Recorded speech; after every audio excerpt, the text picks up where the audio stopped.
The regular co-hosts have been made co-hosts, so you have the ability to help me. So thank you. We've started the recording. Let's just make sure that I did this correctly. Yep, to the cloud. Otherwise, it goes on your computer. Great. So today is Tuesday, March 1st. It's our Community Board 7's full board meeting.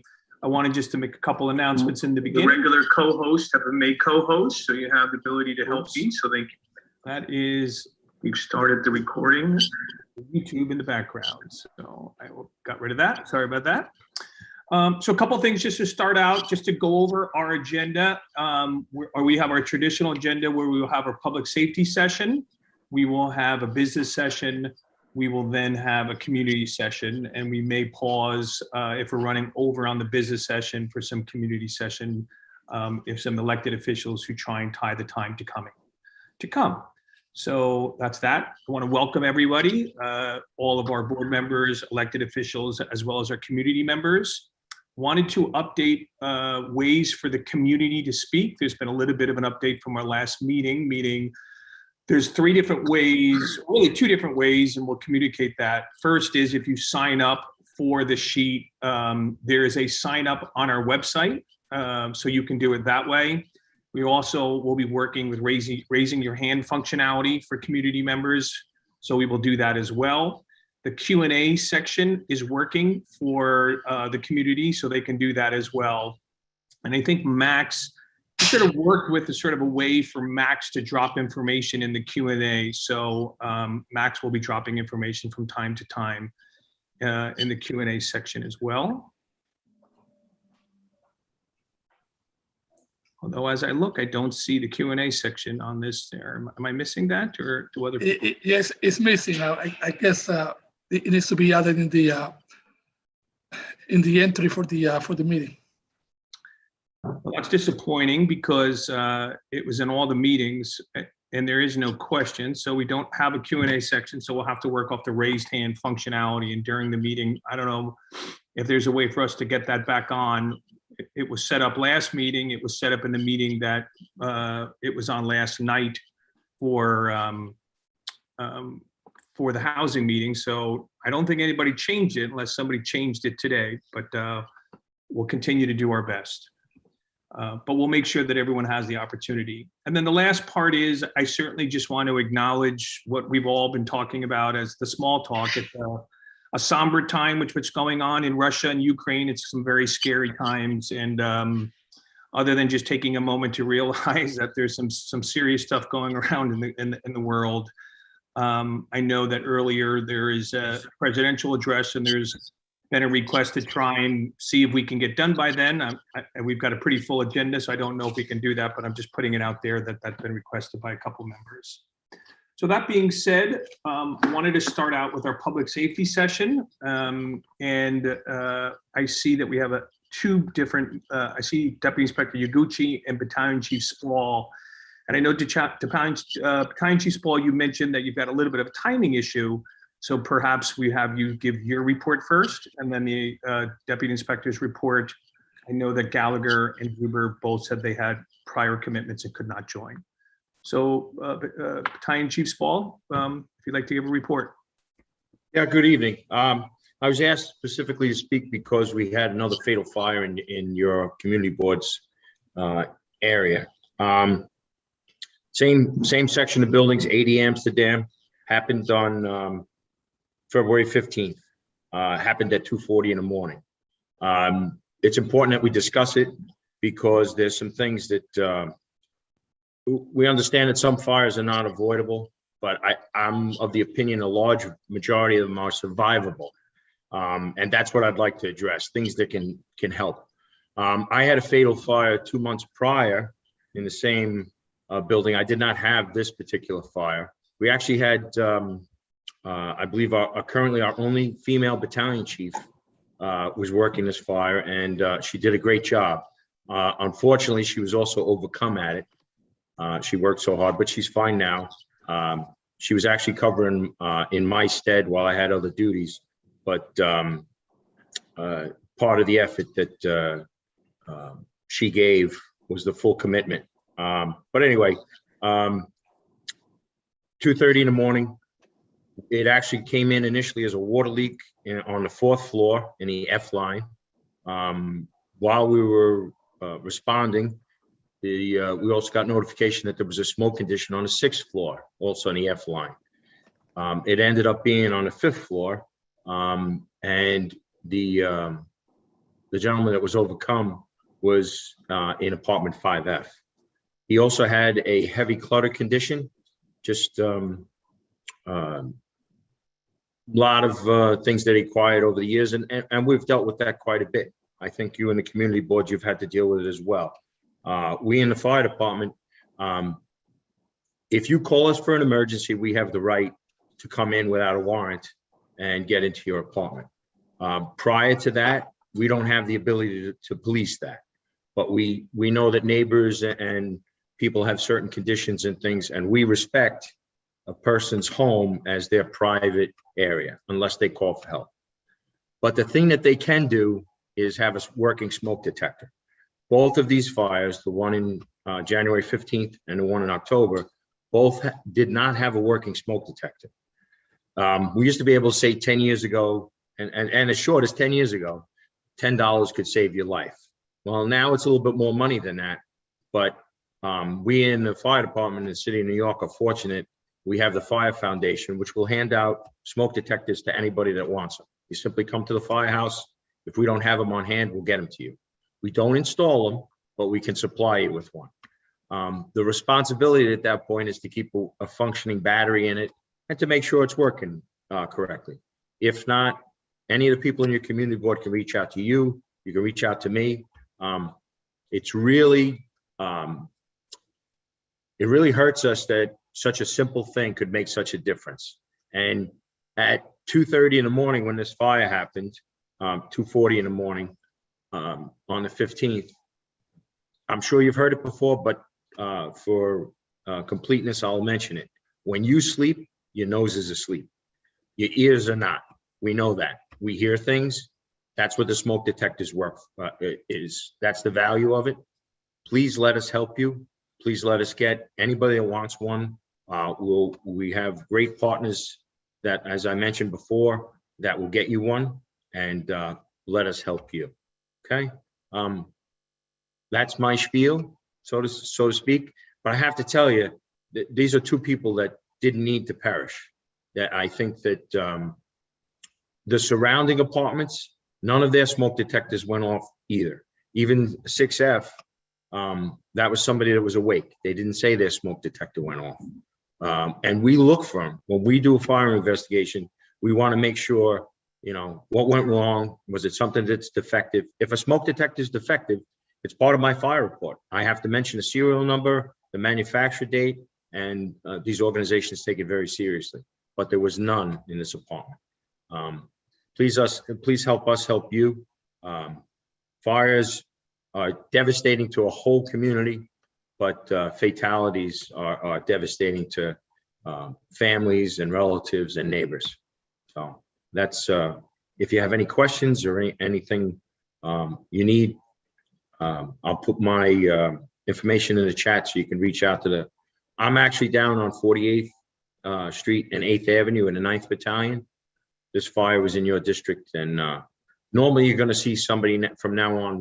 We've gotten a message that you have a strong public safety portion of your community board. I've reached out to the 11th Battalion, and we're going to have somebody in on your meetings from now on. But if you need me at any time, as with tonight, Mr. Brown, the chairman, reached out and asked me to speak, and I'm happy to do so. Anything to save a human life, we're right here with you. So generally, we go and have Deputy Inspector Yaguchi speak, but I know that you've got a little timing. So if anybody has any quick questions about this, I know he needs to leave. I could take some questions specifically about what he spoke about. And I'm just hoping, Deputy Inspector Yaguchi, that works for you as well. I think I don't see you. I think you're here. I think I saw you come in. Yeah. Yeah, that's fine. Okay, thank you very much.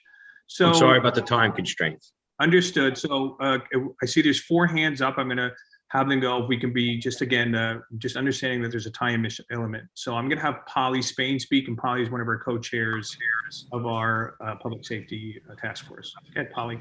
Okay, thank you. I had a question because you mentioned that none of the smoke alarms went off in the other apartments as well. I do know that NYCHA recently has sent out a lot of notices to make sure that if they needed batteries for the smoke alarms, that, you know, notify them, they will maintain them as well. So what you're saying is that none of the smoke alarms went off in the other apartments. So if I was in that apartment 5F or whatever, and the fire was going on, no one else on that floor heard, or their alarms didn't go off?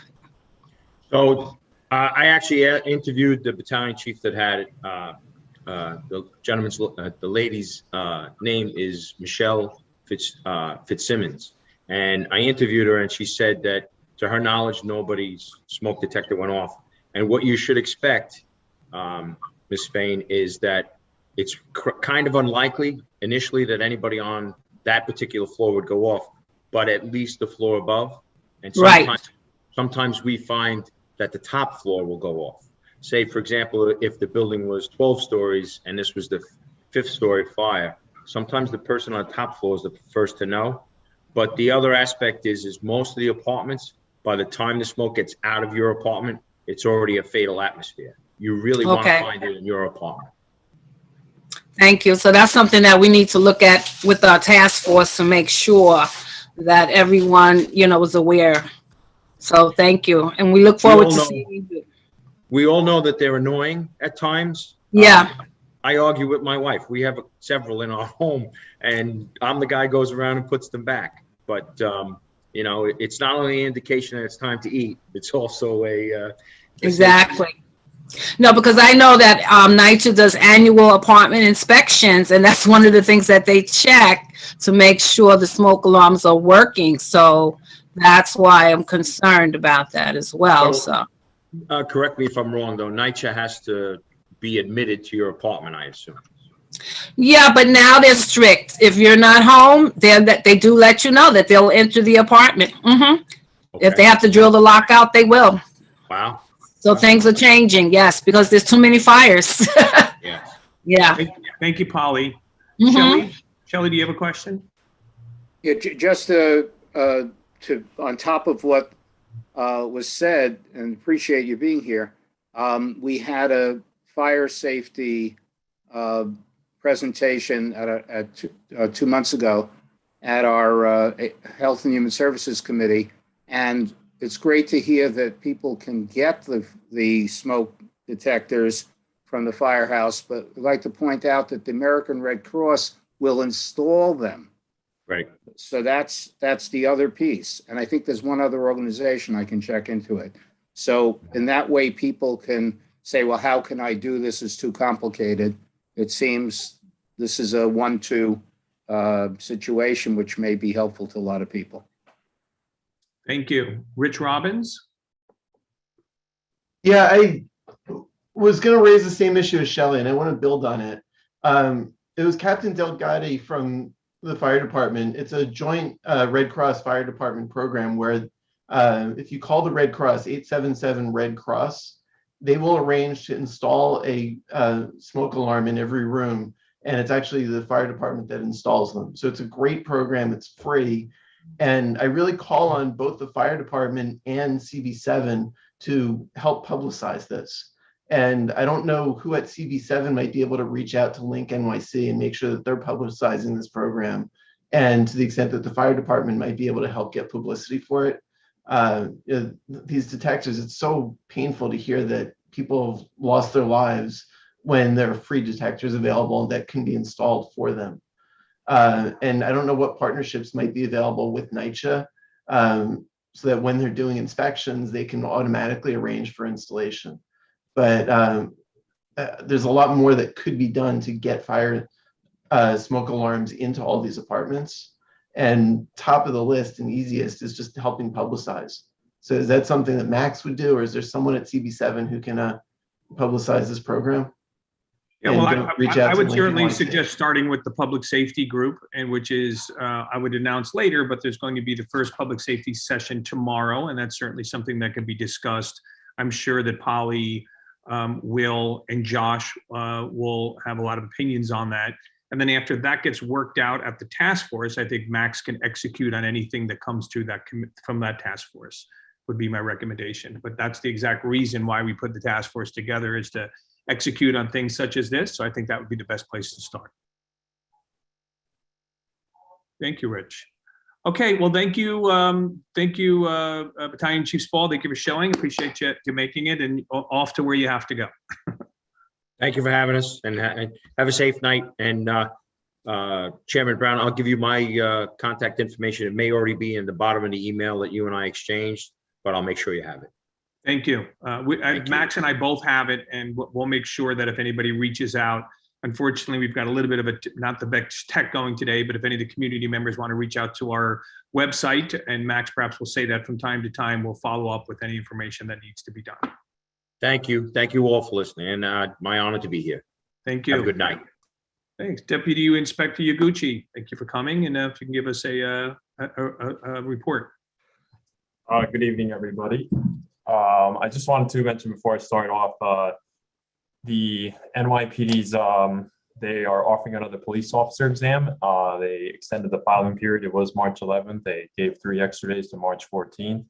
So we just wanted to spread it out to everybody. NYPDrecruit.com, even though maybe some of you have already settled into your careers, if you could let other people know about the fact that the police officer examination application is open. It's been 17 years for me, a lot of difficult times, but certainly I have no regrets. So if you could spread the word to anybody that's interested in a career, NYPDrecruit.com is the best way to register for the exam. So if everybody could just spread that word. Just real quick with the crime stuff, and then I know people rather ask questions than me talk. We are up in crime a little bit. We have 12 robberies for the 28-day period, which is essentially the last 4 weeks, going back to January 31st. 12 robberies, 4 of them are shoplifting robberies, we call them. Basically, someone goes in to steal, employee confronts them, and there's some kind of threat or a weapon displayed or whatever it is. So we have 4 of those incidents out of the 12. We have 4 street robberies. 3 of them, 2 of them, I should say, we were able to make an arrest on. And then the other 4 robberies are occurring in housing. 2 of them are domestic violence related. 4 of those 4 incidents in housing, 2 arrests have been made. So there is an uptick in robberies, but that's basically the breakdown. In terms of other crime that's happening, catalytic converter thefts. In a recent week, we took 6 catalytic converter thefts in just 1 week. It seems like not just a city-wide trend, but also seems like a worldwide trend. I've been watching YouTube videos of how quickly it takes someone to steal a catalytic converter theft. The fastest is 30 seconds. So between 30 and 60 seconds, a group of people go underneath the car. They saw off the catalytic converter and they drive off with it. So we've gotten some calls from people calling this in. We actually had one person who actually left a note on one of our victims overnight. What we're asking everyone is to call the police. We have put extra deployment in place to try to catch these guys, but it is difficult. Different teams are operating, but we've been getting calls at the police station. 911 is your best route if you do see anybody doing that. How are they doing it? They're basically traveling in a car. They'll pull up, they'll double park next to a car. About 2 or 3 individuals will get out. They'll peek underneath the car. They'll probably jack up the car a little bit. They have their own jack, and then they go in, they saw it off. So if you see anybody double parked middle of the night, or kind of they seem to be acting suspiciously, just give us a call. It may not be a catalytic converter theft, but we're more than happy to come check it out to make sure that they're doing what they're supposed to be doing. Just a crime prevention tip. There is, if you go on the internet, there are catalytic converter covers. So when you watch these YouTube videos, you'll see them actually peek underneath the car. So what they're apparently doing is they're looking to see if there's a cover If there's no cover, they get to work, and it takes about 30 to 60 seconds to remove that catalytic converter. If there is a cover, then they seem to move on to the next car. The model that's being hit, or the make that's being hit, is Honda. So if you own a Honda, which I do, you should probably take that extra step of trying to secure your catalytic converter theft. If there's any questions, we can discuss it in terms of where it's happening. It's all over the command. Usually these thefts, auto-related thefts, happen on Riverside and West End Avenue, but we're seeing this occur in all parts of the command. So, and then finally, just grand larcenies we're uptaking in just a little bit. What we're seeing a lot of is the Con Ed scams. So basically somebody calls and says, hey, you owe money on your Con Ed bill. If you don't pay up, your electricity is going to be shut off. I know Con Ed doesn't make such calls. So if you get a call like that, just hang up, and obviously you should call Con Ed yourself. But any kind of payment scams, whether it's Con Ed or your relative's been locked up or whatever it is, you should definitely hang up and try to verify it. Just a quick story, we had an individual walk up to our precinct the other day and said, oh, my daughter just called, said she was kidnapped. They're asking, she's screaming on the other end of the line.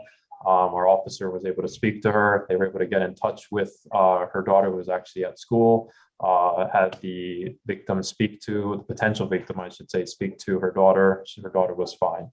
So any calls like that, you should hang up, and obviously you are concerned about your loved ones or whatever, you can call 911 and we'll help you get in touch with your supposed endangered family member.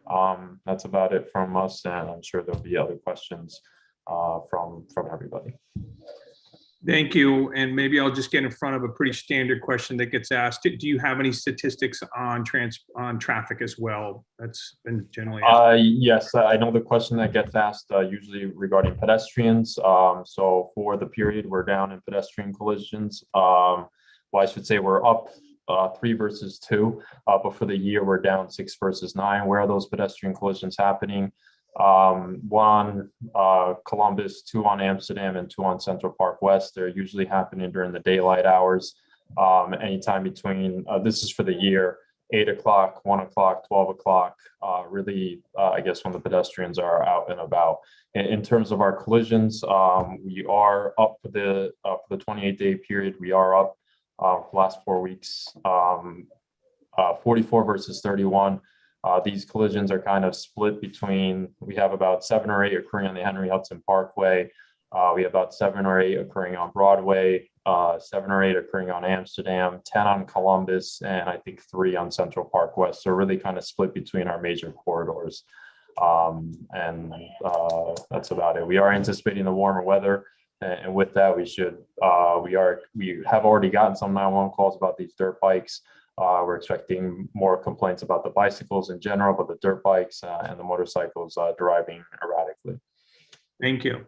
So I'm going to have what we've done generally is ask the community to speak first. So Joy Hecht, I'm going to make you available, and Joy, you can ask your question.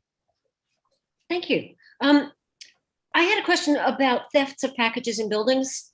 I don't know if those fall within robberies, and I know I'm asking in particular because we had somebody break into our building a couple of weeks ago. We know they broke in. We have video of the person breaking in. It's happened before. And I called the police and they said the building can't report it. And the individuals who lost packages are just going to Amazon saying, replace my package. They're not willing to deal with the police. So I'm really wondering, is there a way that buildings can interact with the police on this as a building being threatened by these thefts rather than individuals? I'm sorry, that's one talking point I kind of sped through just for time's sake. Yeah, package thefts we're definitely experiencing. We're seeing it kind of all over the command as well. Just historically, we see it along West End Avenue, up and down Riverside, kind of a cluster between CPW and Columbus. And also, if you go further up into the command. 2790 Broadway in our case, Broadway and 108th. Yeah, that's so this year that area itself we've been okay with, but I know when I first started here 2 years ago, that area was getting hit really hard. If you go 1 block over to like Amsterdam, 109, 108-ish, we've certainly seen a lot of buildings get hit as well. What we're seeing with that is it could be There's a group of people that are doing it, but we do have some frequent flyers that we've arrested multiple times over the last 2 years. The same names kind of keep coming up. So we want to do it in those instances. And I think this goes to your question is you can call us. I don't know what the officers told. They are somewhat correct in saying that the building can't report it because when we are to make the arrest, the first question the district attorney's office is going to have is who's our victim. So unless the victim can say, hey, that's my stuff that was stolen, they usually won't draw it up. But that doesn't mean that we can't start an investigation, meaning we can't pull video and we can't start identifying these individuals. So I can leave my contact information for you in the chat. That way you don't give it out to everybody. There's no chat. What? There's no chat. I can give you my email address if you want. And then you can email me and we'll get in touch with you and we'll help you make the report. Our objective, a little bit frustrating in the sense that sometimes we arrest these individuals and they get let out right away. But the flip side of that is when we do arrest them multiple times, eventually by the second or third time, the district attorney's office do work with us and try to ask for bail, try to keep them in somehow, and do relay to the judge that this individual has been arrested multiple times and doesn't seem to be having any kind of effect. So it does take a couple of arrests before the person is held accountable in the sense that they're actually held in jail while waiting for trial, whatever it is. But we try to be persistent and try to arrest the people that are repeatedly breaking into buildings and stealing packages. If you can give me your email address, I will email you. Sure. It's if you look at my Zoom name, taking out the DI, so just naoki.yaguchi@nypd.org. And if you send me your basic information, we'll get in touch. I'll do that. With you and we'll help you make a report. Thanks very much. Joy, as a backup, I've renamed myself. If you look at my square. I just saw that too, and I wrote it down. Thank you. That's our email. And what we'll do for the rest of the day is that if anybody needs to send or some follow-up, please send this to our office and then our office will connect you correctly.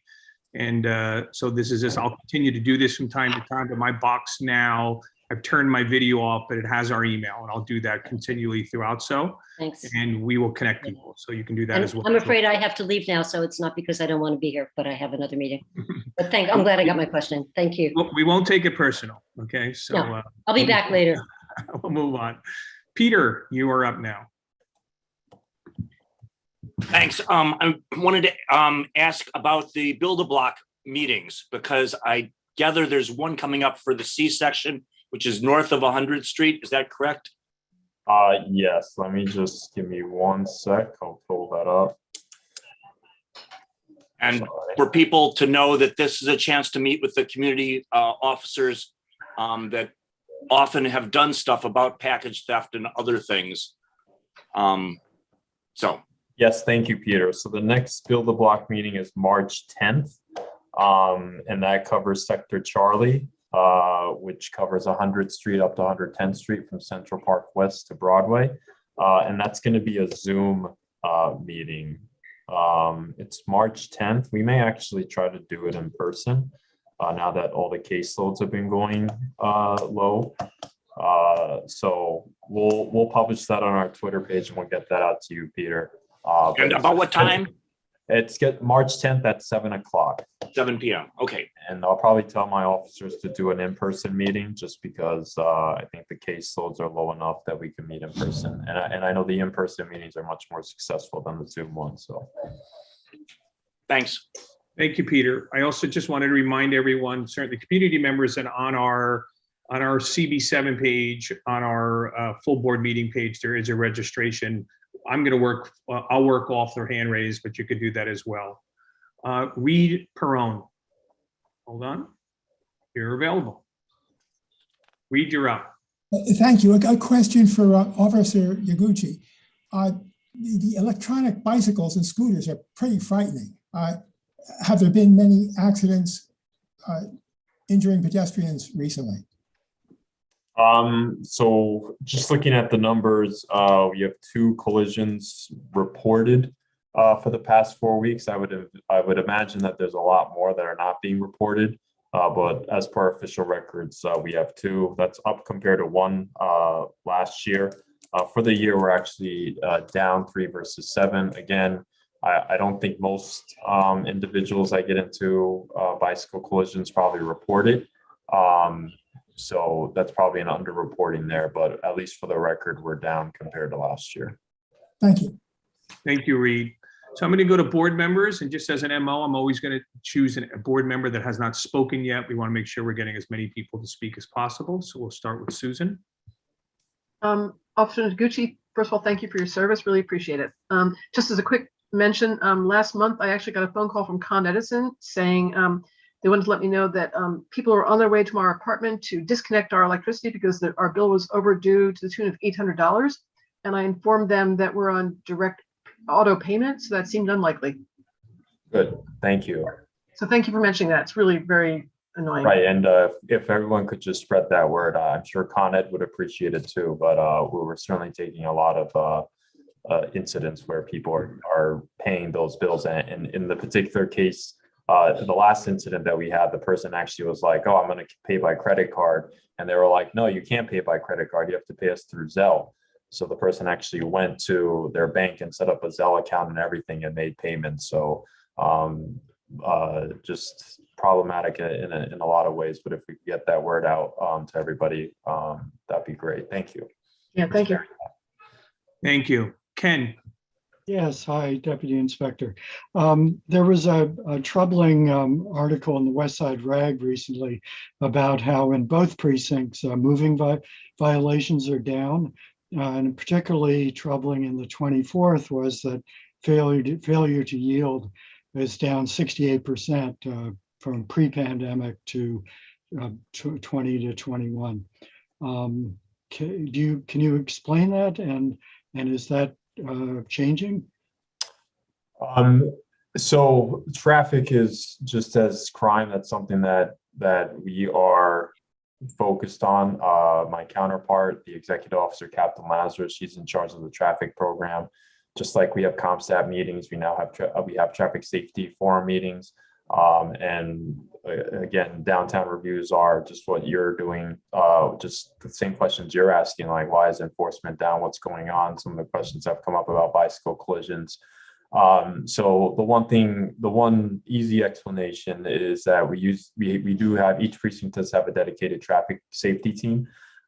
We used to have 4 individuals on it. We're right now down to 2. One was a result of a transfer, another due to it was a retirement, I believe. But we are having some difficulties trying to build that team back up. So we're down to 2 cops versus 4 for that team. So we're kind of missing some of that enforcement activity, I should say. We got 35, 38, 39 something new officers last year. Even though we got 38 officers, that's not something that we want to throw new officers into right away. We want them to develop their skills, and it's probably going to take a little while to develop that. But in the meantime, we are obviously not just traffic officers or the traffic safety team are the only ones that write summonses. Our patrol officers, while they're out on patrol, in between answering 911 calls, if they see a violation, they're certainly encouraged to do so. I think our numbers, the numbers that you cite, were down compared to 2 years ago numbers, or I should say 2019 numbers, pre-pandemic numbers is I think what the focus of the article was. But that's something that, I know traffic is a big deal. I've spoken to the the West Side Rag reporter reported it, and she makes a good point about how many people are affected by collisions. Not to say that regular crime is important, but if you talk about numbers, it certainly affects a lot more people in terms of numbers. So that's certainly a focus that we certainly want to focus in on. Again, we don't want to say like, hey, we're up versus 2019, so we're doing a great job. But obviously, it's an area that we do have to get we have to get a little better on or focus on a little bit. Again, I don't want to say here like our goal is to write more summonses. It's to make it safer, and so whatever efforts we can do to kind of focus in our efforts to find out where these pedestrian collisions are happening as the weather gets warmer, where the bike collisions are happening, and really kind of focus on the offenses that are really affecting people and kind of making them feel a little unsafe as they go about their day. So, but it's to answer your question directly, it's we're aware about the decrease. Thank you. Rich Robbins. Yeah, I was also troubled by that same article and troubled to hear that in the entire precinct, there are only 2 officers who are on traffic duty. I've raised at recent meetings, there were 9 fatalities between the 2.0 and the 2.4 last year. I see on Crash Mapper, there are already 33 injuries in the Community Board 7 district so far this year. And one thing that troubled me about the article was that it said that officers were switched from transportation duty to gun violence. And of course, gun violence is a huge, huge concern. But with so many deaths from transportation, it's also a great concern. And it's hard to hear that it's a zero-sum game of one or the other. And I'm wondering what can be done just to have more officers trained so that we're never in a place where we're down to just 2 officers who are trained on transit or traffic, I should say. I wouldn't call it like a training issue. You have officers that are doing different things. You have your regular patrol officers that answer 911 calls and pretty much do everything that's thrown at them during the course of the day. You have a dedicated team that deals with kind of the violence aspect of what's going on in the precinct, in the sense that they're deployed around where we historically take shootings. We have our NCOs that are kind of deal with everything, any and all issues. And then we do have we have a domestic violence team, and then we have a traffic safety team as well. So that doesn't mean our regular patrol officers can't, they don't need special training to write these summonses. It's just that if we were to put them into the traffic safety team, they would be solely focused on summons enforcement, or I should say traffic safety all the time. My job as a commanding officer is to make sure that when we put these cops into those teams, that they're capable of handling that. And obviously, I'm sure all of us have been pulled over before. It's not the most pleasant interaction between an officer and the public, and it does require a certain level of experience, certain level of skill to be able to talk to people. So do I have 30-something new officers that I could throw into a traffic safety team? I could.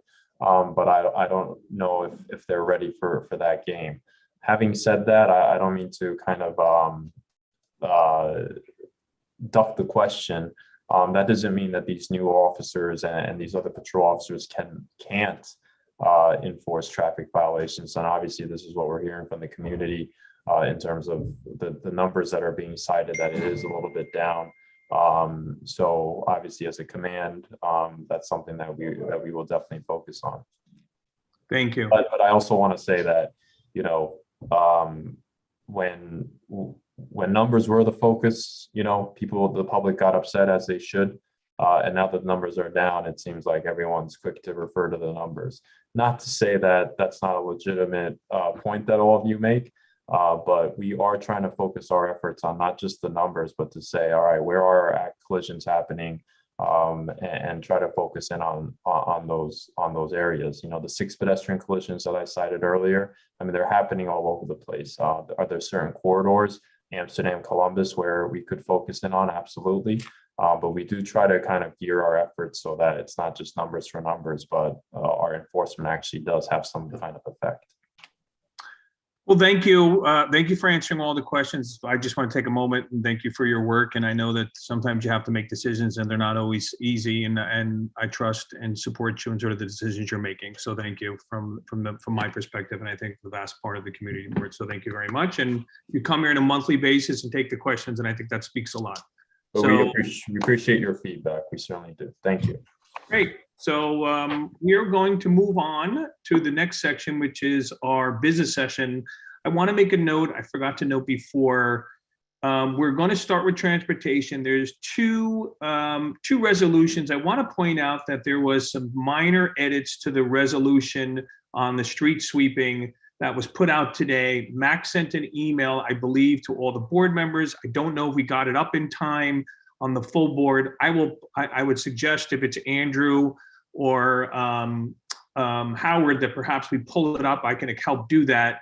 It was largely some nuances to the whereas section. It did not, in my mind, it did not change the final, resolution in terms of the request, but there was some massaging to some of the language on the whereas.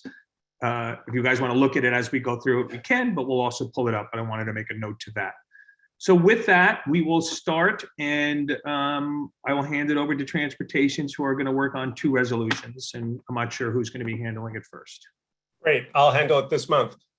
We have 2 pretty straightforward resolutions. The first one is for a no standing anytime zone in front of Wistfish on 108th Street. For those of you who are unfamiliar with this facility, it's a facility for seniors that often has accessoride vehicles and other types of vehicles delivering all sorts of stuff for the facility, as well as letting off residents for the facility and picking up residents for the facility.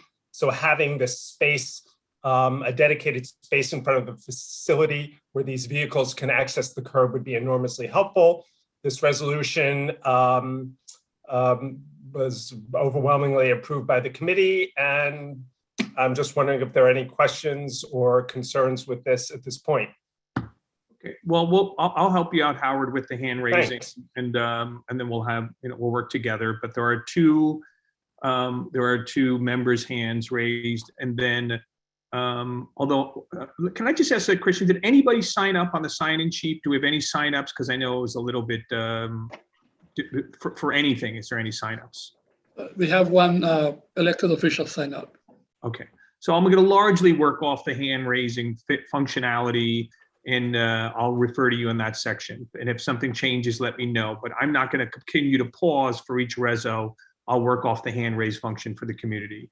So we have 2 community members, and I'll start with Jay because he hasn't spoken yet. Thanks, Stephen. Just very quickly, at the Transportation Committee meeting, I abstained on this resolution for one reason, was that the Wistfish hadn't posted any community notices around the area, notifying the community that they were making this application, which, and anyone on the committee can correct me if I'm wrong, that they indicated would eliminate 2 parking spaces at that location. And the other thing was, in their presentation, they have a fire hydrant in very close proximity to the entrance way, and with a 15-foot buffer zone on either side of the fire hydrant, they have essentially a clear area of 30 feet for pickup and drop off very close to the entrance to the facility. Now, Wistfish is a wonderful facility, and certainly want to support their efforts. But as all of you know, and I will elaborate a little more in the next resolution, parking has become extraordinarily scarce in the city in the last few years, and as well as in our district. And whereas it doesn't seem like a big deal, I think we should not be just blithely eliminating parking spaces unless there's a need for it. And with that buffer zone of 30 feet, any kind of vehicle, accessoride or ambulance, has plenty of room to do pickup and drop off. So I really just don't think it's necessary. Thank you, Jay. Shelley? First, I want to correct the misconception based on words. There is no facility there. It's a residence for people. And Wistfish has 31 residences. We have no facilities. I stand corrected. And no, I know you didn't mean anything intentional about it, but it's important. The difference is important. Second, there is no removal of any spaces. There were never any spaces there. That block had garages, and there were no parking spaces. So there are additional parking spaces now.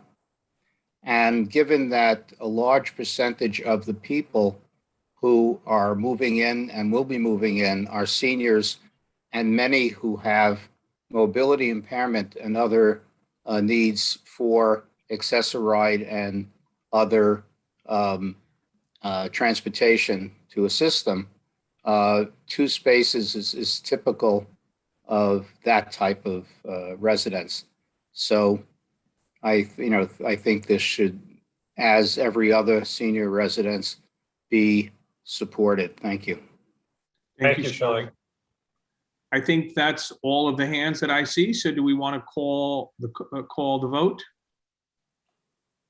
Thank you. Call the question. Okay.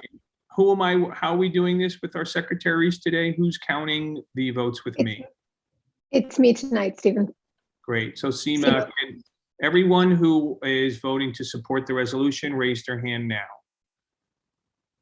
We're going to wait a little bit. As we remember, we've always have a little bit tricky for people doing a little bit late. We're going to sort of ask people and then give you sort of a 3-second tie down. Again, if you're voting, get positive, please vote now. We're going to count 1. We're going to count 2. We're going to count 3. So I think that's 30 there. We're going to pause again. I think we see 39 digital, right, Seema? Yes, that's right. I'm raising my hand. I don't know if Blanche is on. She traditionally voices. Blanche, are you with us today? I didn't see her on. No, Blanche is. I didn't it's see her Courtney. either. Blanche is, no, this is Courtney. Blanche is not here this evening. Okay. But also, Steve, I wanted to raise my hand. I'm having trouble with my virtual hand. I'm going to try and switch computers, but I wanted to make sure that you counted me. Okay, so don't raise your digital hand right now. We'll figure it in a moment. We'll use a physical. So I now see 40 digital hands up. So maybe we want to reset. Seema, do we want to go with the 40 number on the digital? Yeah, I think that's right. And then you have Courtney and myself on the physical. Okay, 42. Okay, Christian, if you can drop all the hands. Anybody against? Again, that someone did something very quickly. Can everyone, let's drop those hands again, Christian. Nobody touched their digital stuff. Christian, can we bring down all the hands for a minute? Let's wait a sec. Okay, anybody voting against this, raise their hand. Okay, I'm going to pause a couple. 1, 2, 3. Seema, you see a 0 there? 0.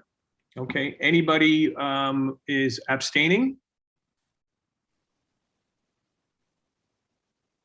Okay, you see a 1, right? Yes. Seema? Okay, Christian, let's lower that. And any for cause? Okay, you want to read that, Seema? 42 to 0 to 1 to 0. Thank you. So it passes. Okay, so let's go to the second resolution. Howard, I don't know if you're possible to pull that up. If not, I may be able to pull it up because of the Yeah, change. if you could pull it up, that would be really helpful. While you're doing that, I'll explain what the motivation for this was. They were all hopeful for New York City to come back, and as you've all seen, if you look at your street, I know certainly where I live, the streets are a lot dirtier. The city during COVID cut back on the alternate side of the street rules. Cars now have to only move once a week. And there is a problem because the city can only clean the street once a week. And if a car is there, it doesn't even get that reduced amount of cleaning. So we adopted this resolution to call on the city to try to keep the street cleaner by increasing enforcement of the alternate side of the street rules, increasing the penalty for violating those rules and preventing the cleaning of the street, and also to increase enforcement of the rules regarding idling. Because as I've seen on my street, there are a lot of cars, certainly not all, but a lot of cars that have the motor going during the entire time, which is just awful for the environment. So this was the resolution that we adopted. As Steve pointed out, there were some minor changes to the whereas clauses at the last minute, but the goal is to get the streets cleaner by enabling the city to clean the streets, have access to the streets by more robust enforcement of the alternate side of the street parking rules. Great. And Christian, are you just confirming this was the updated version, correct? Yes, Okay, the one that went out around 5 o'clock. And then yes. reading it with I'm multitasking a lot of different things. Okay, great. And just to confirm, the whereas with the be resolved has not changed. There was just some whereas sections that were edited slightly. But again, the main purpose of this, which is around the be resolved area, has stayed consistent. So we're going to start with board members, and then we'll move to the community. And again, as always, I'm going to choose board members that haven't spoken yet, and then move to board members that have. And I'm sorry, when you took that down, Christian, you just kind of moved my viewing. Okay, so let's start with Barbara Albert. Oh, did you say me? Yes, Barbara. Barbara, yes. Oh, okay. Thank you. I was just wondering why there wasn't a further, therefore, that we asked that the streets be cleaned again twice a week. I mean, there were so many whereas, and yet that was left out. Why? That's ambitious. I don't think we were that ambitious at the Transportation Committee. If you want to be that ambitious, I would entertain it as a friendly amendment, but yeah, that's what I was going to ask, that very question. Why aren't we saying I would love to see it as a friendly amendment, because it's obvious. It goes along with this resolution. If you're going to do all that, I just think we should be more, maybe I'm less ambitious than you are, Barbara. We should be modest on I'd be delighted just to get this. But if there's a consensus that people want to go even further and shoot for the moon, who am I to say no? Well, about 7 hands just ran up, so maybe there'll be a bit of a conversation about this, and we could come back to it afterwards. I think Barbara's suggestion, and then Andrew's was as well, as perhaps adding that, but it seems like there's going to be lots of conversation about that over the next 45 minutes or so. So let's continue on. And then Barbara, we'll come back to that. Duly noted, but I think people are going to speak to it, and we'll decide if we want to add that or how we'll go about that. So, okay, Roberta. I don't have a question, I have a point of order.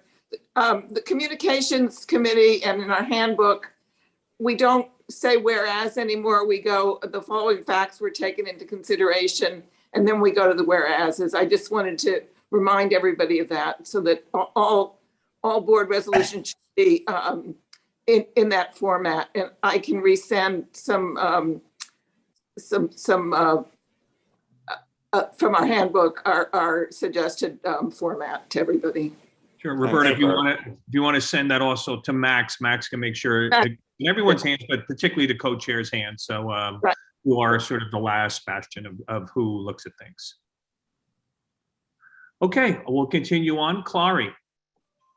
Yeah, I have a couple of questions. With regard to the people waiting in their cars during the period of time when their street is about to be swept and they're running their motors. I know for at least it was common wisdom, whether true or not, but I think it was true for some years that, and maybe still, and that's my question, that if it was the alternate side when the street was supposed to be clear and you were sitting there in your car, if your motor was off, you'd get a ticket, but if your motor was on, you wouldn't get a ticket because it was like, oh, officer, I was just leaving. And I wondered whether you guys know whether that is true, whether that contributes to people sitting there running their motors during these time periods. Anybody know anything about that? I hear silence. Sorry, I can speak to that, and that is I do not believe that they give tickets or not tickets with people in the car if they're idling. I do not believe that that's a factor in whether they would give a ticket. It's my understanding and my experience that if you're in your car, they generally don't give it to you regardless of what you're doing. I think that's true, Steve. And then it's the opposite problem that if you're idling, you don't get the idling ticket. which is what this is addressed to. My other question is, the way the resolution is written is a little bit ambiguous. It's not on the screen right now, but it seems to be addressed to asking for anti-idling enforcement with regard to alternate side of the street parking, that is cars sitting there, and that's really going to be mostly private cars and vehicles. A lot of the problem we have certainly on my street and around is commercial vehicles that they may or may not be in with their motors running for a long time. They may or may not be on an alternate side of the street location, but they're not the subject of the street cleaning issues in this resolution.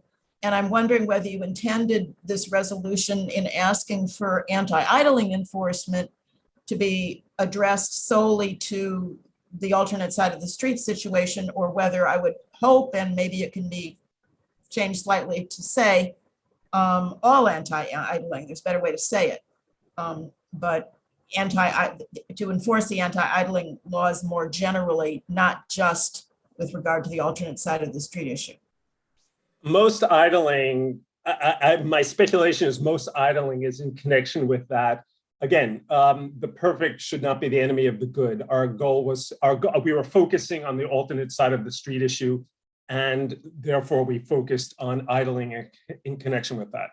Well, I do think it's a little ambiguous, Howard, but you're saying that it was intentionally and intended to be read that way. Would you be amenable to a change in language that more broadly asks for anti-idling enforcement, or doesn't zero in just on the alternate side situation? Yes, I have no problem in asking for that. I just think we're not going to we're unlikely to get it, but that has never stopped us in the past for asking for. Well, something. I think that's I'm great. Happy to. I'm very happy to add it. So yes, For the answer is several yes. years, we've had it. I think we still have a budget priority that Ken and I worked on for some years, asking for enforcement of the anti-idling law, and it certainly wasn't intended solely for the alternate side situation, but was intended more broadly. So this would We'll ask for it. Yeah, Great. no problem in asking for it. Thanks. I mean, So that's a minor friendly amendment. Yep. Listen, I would just also Absolutely. suggest that if we want to look at that separately, it's fine, and we can look at that. I did want to point out that most of the idling happens in the wintertime, so there's very little idling in the summer or the spring. It's normally if it's cold or super hot. But Actually, you say in the summer, Steve.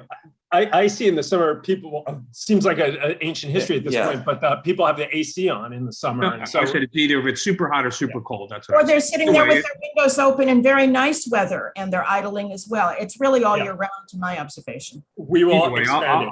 I'll defer to Howard to how he wants to Yeah, handle it. I'm not optimistic about getting results, but we'll expand it. That's friendly. Definitely friendly. Richard Ash.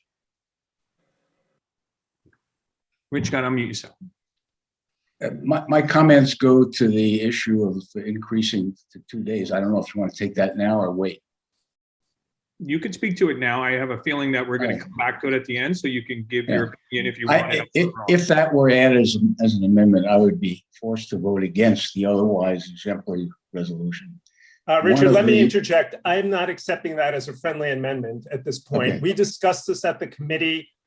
There are all sorts of issues about that. We could bring it up at our next meeting. But again, this is a relatively modest resolution trying the one time a week the city has the ability to clean the street. We want them to have a free lane to do it. So if that's the case, Steve, can I reserve for not later up in to case somebody does make an amendment? Yeah, yes, if that comes up, well, if it does. I will not view that as a friendly amendment at this point. Otherwise, I think it's a great resolution. Thank you, Rich.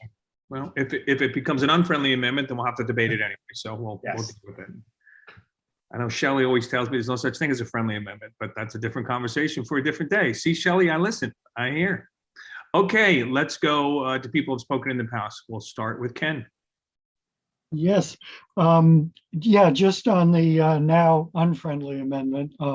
I actually that was part of my original, I brought this to the committee and it was part of my original resolution. And I was talked out of it, not because I'm ever trying to do a favor for drivers, but it would greatly increase, I mean, it probably has greatly decreased air pollution, having only 1 day a week as opposed to 2 days a week, given the idling issues, which do go on during fair weather as well as extreme weather in my observation.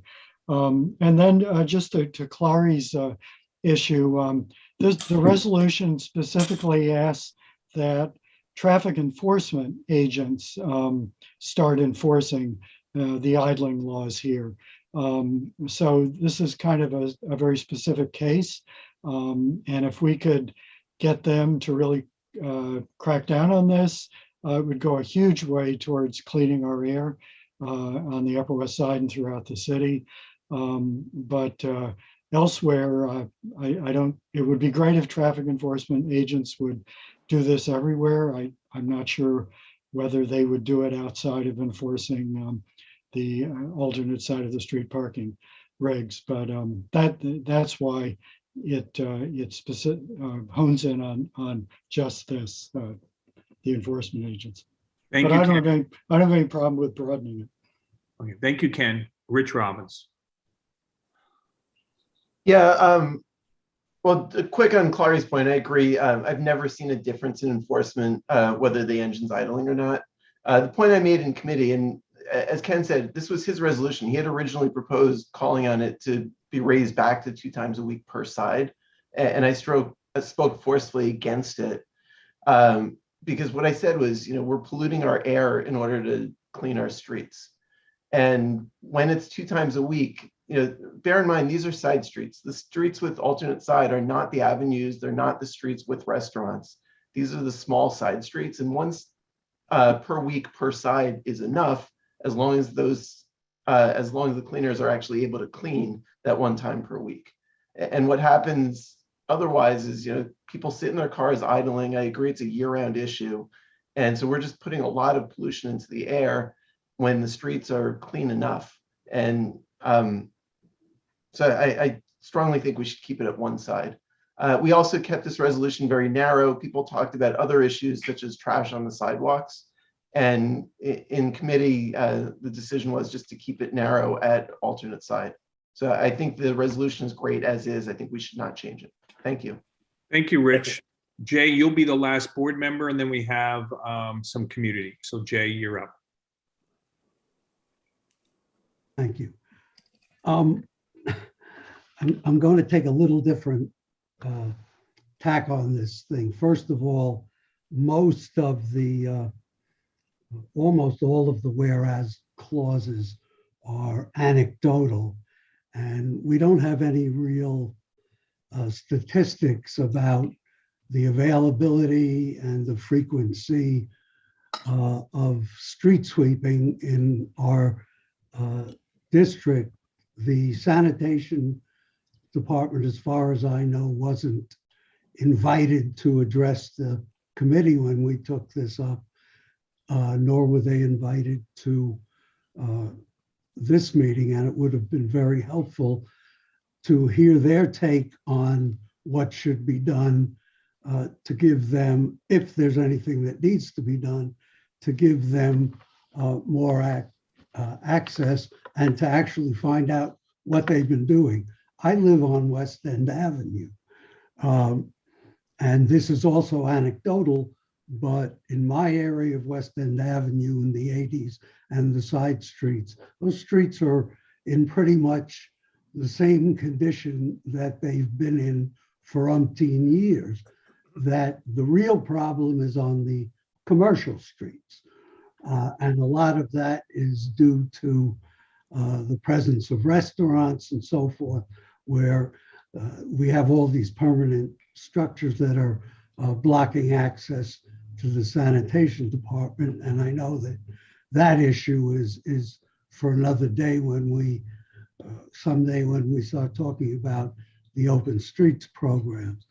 But the problem that I have with this is, well, I have a couple of problems with it, but the facts are that over the last several years, throughout the city and in our district, certain things have caused the elimination of literally thousands of parking spaces between bike lanes and restaurants in the street and city bike installations and soon to be charging stations and loading zones, and you can't park in front of a school or a church or a hospital, et cetera, et cetera.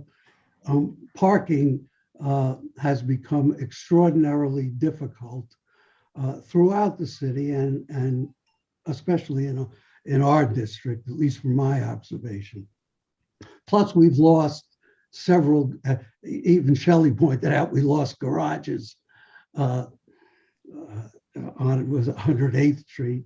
And Jay, can I just point out, this is not about parking spots. This is just to enable. No, I understand what it's about. So if you could just address the resolution. I understand what it's about, but it's just a preface to what the situation is with alternate side parking and why people are forced to sit in their cars and for an hour or an hour and a half, or if not, spend an hour or an hour and a half driving around our district looking for parking spaces, which, by the way, I suspect causes a lot more pollution than people idling on the alternate side day.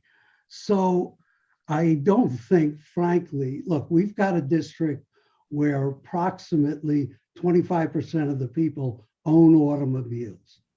And we've got approximately 2 people in every family, which means half the population in our district is reliant on automobiles for a whole host of reasons, most of which are out of necessity.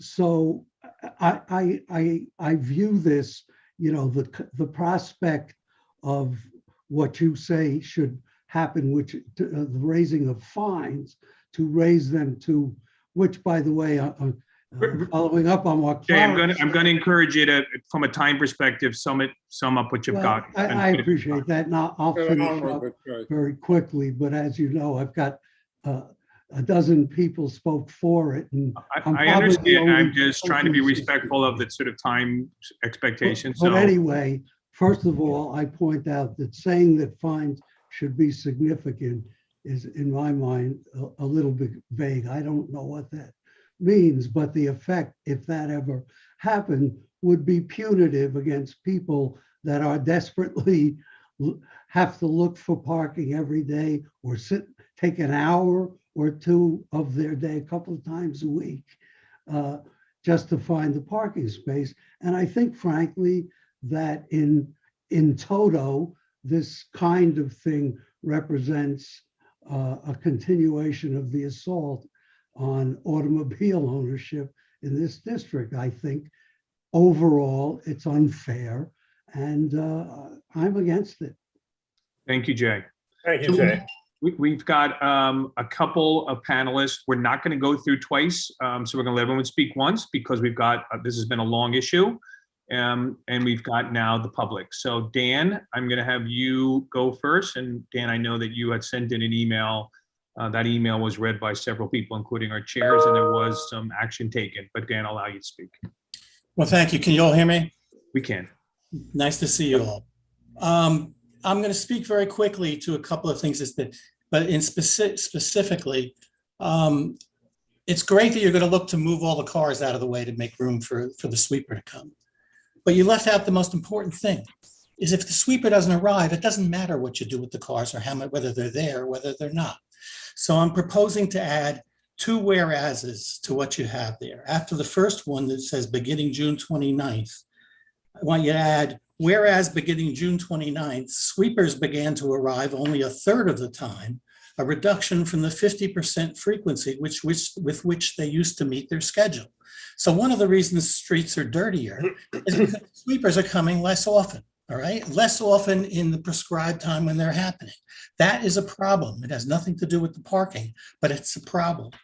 Secondly, if you skip another paragraph after that, when you talk about there being more litter, after that, whereas, this should be added, Many streets remain unswept even one day because the street sweeper simply fails to arrive. That's important, and it's just as important as the cars blocking the way in there. So I would like you to add the 2 whereases. I'd be happy to send them. In fact, I've sent them to a couple of members already. Yes, we've got that. I think it's a sensible addition. Okay, the second thing to add is down in the therefore be it resolved. I'm suggesting that the first be it resolved read as follows. Therefore, be it resolved that because there is now only one weekly opportunity to clean each side of the street, Community Board 7 Manhattan calls on the city's Department of Sanitation to see that the sweepers sweep all scheduled locations each and every week. That should be there. That should be first. If they don't come around and do it, it doesn't matter how many days, it doesn't matter what you're doing. They can do it, and it's worked well to be 1 day a week on each side of the street. They just have to arrive.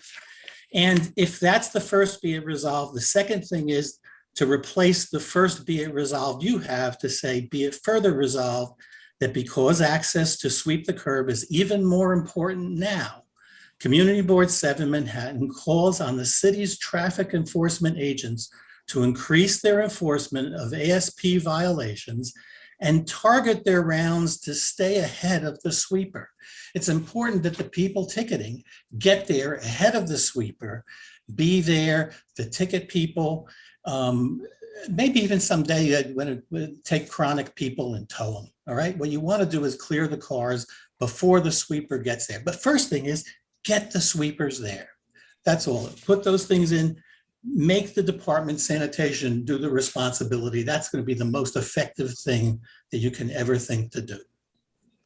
Thank you, Dan. Actually, I will quote you quoting me that a ticket is a good educational opportunity. To the extent we increase ticketing, there is less likely to be obstruction of the street. I agree. If the sanitation department doesn't come, the movement of the cars doesn't result in the street being cleaner. We're going to bring it up, I promise you, at our next week's meeting. The perfect should not be the enemy of the good. The goal of this resolution, and again, maybe we should have considered it in February, but we didn't, so we'll consider it in March, is simply to give this Department of Sanitation access to the curb. Your concerns, I promise you, we'll raise next week. Come to our committee meeting. I think we'll have a resolution on them. I can't get to your committee meeting, Howard, and it's not Well, perfect being the enemy behalf. of the good.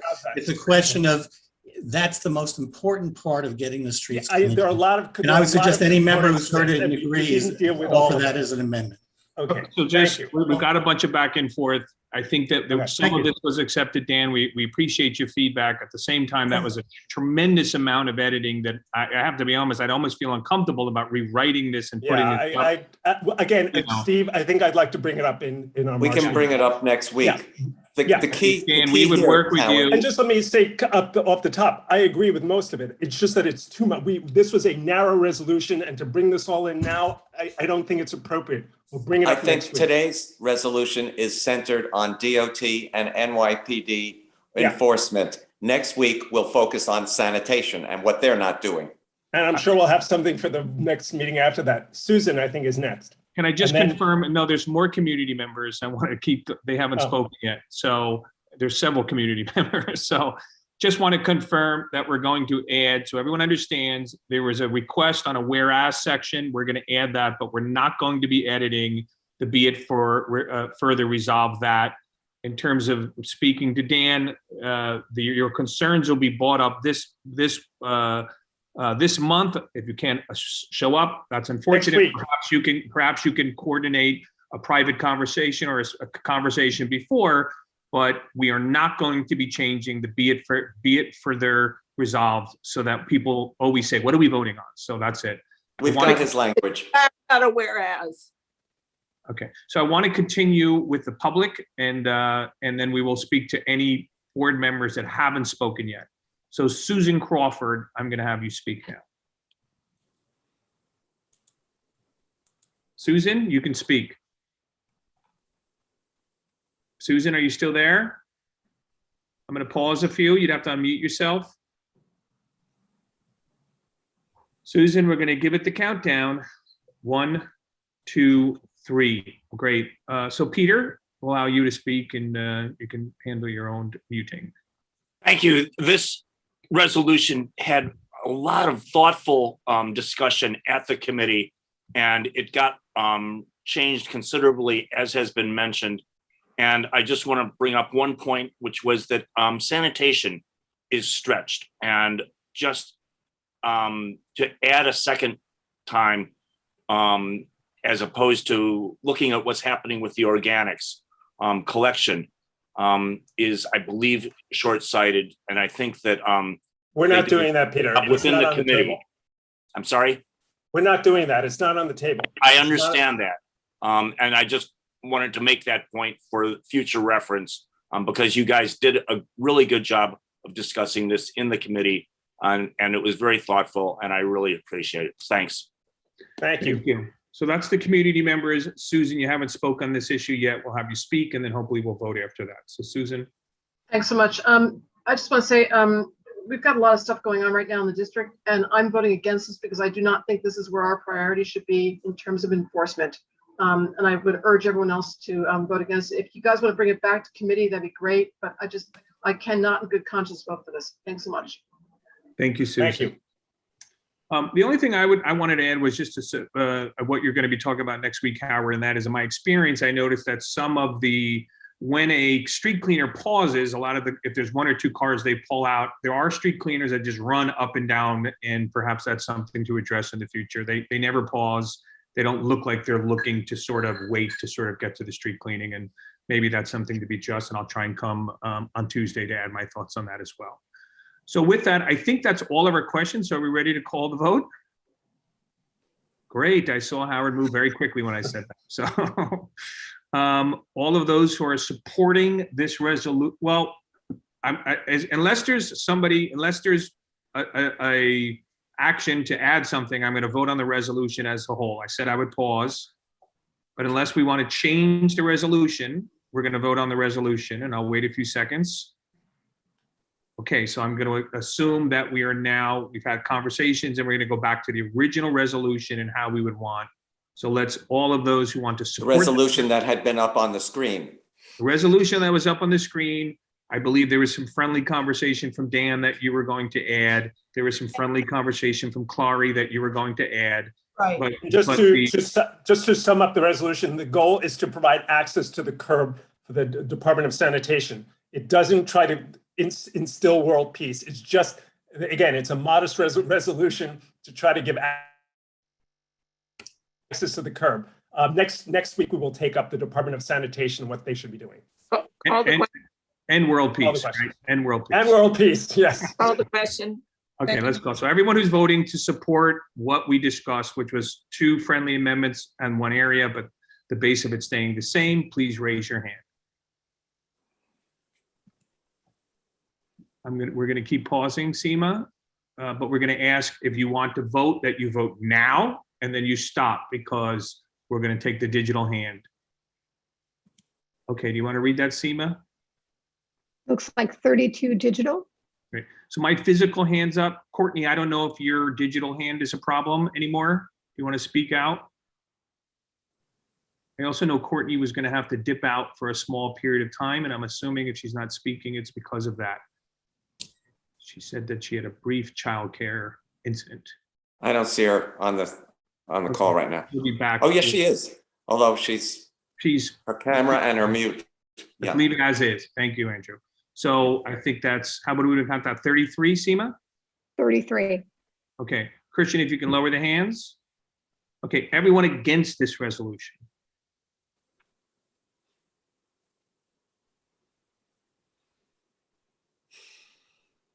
Okay, we're gonna wait a little bit. Everyone against? Okay, Seema? I see 5. I don't think there's any physical. I think I'm the only one that will be doing physical hands today. So let's lower that, Christian. Anybody abstaining?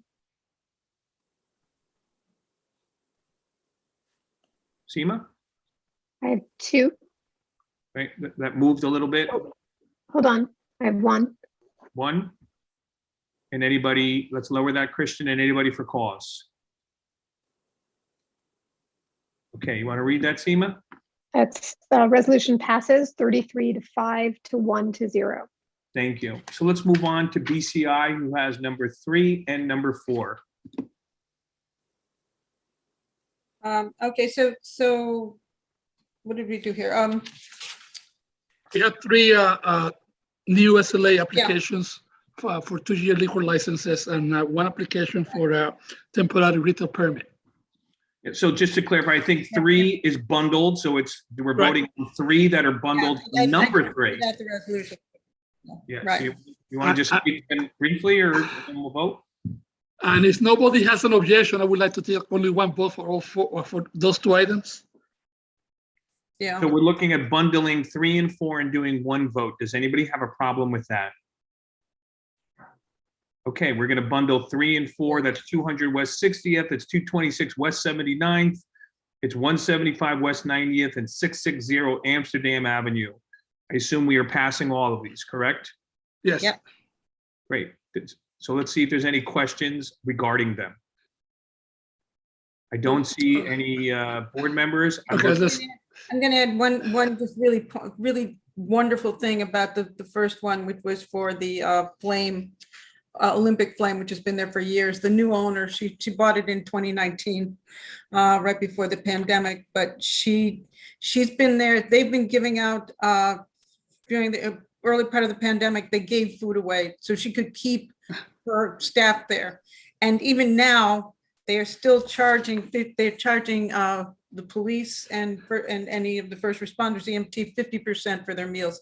This is a long-established restaurant with a relatively new owner who has just turned it around into a community destination. I will encourage you to watch the video so you can hear the We all story. started crying. Okay. Thank you. Okay, call the question. So we're All going those to in call the favor? question. We're going to call the question. I want to make sure everyone realizes we're bundling 3 and 4. When you fill this out, you're going to fill out whatever you voted for number 3 and 4 in your sheet. We're voting on 3 and 4 together. Everyone supporting 3 and 4, please raise their digital hands.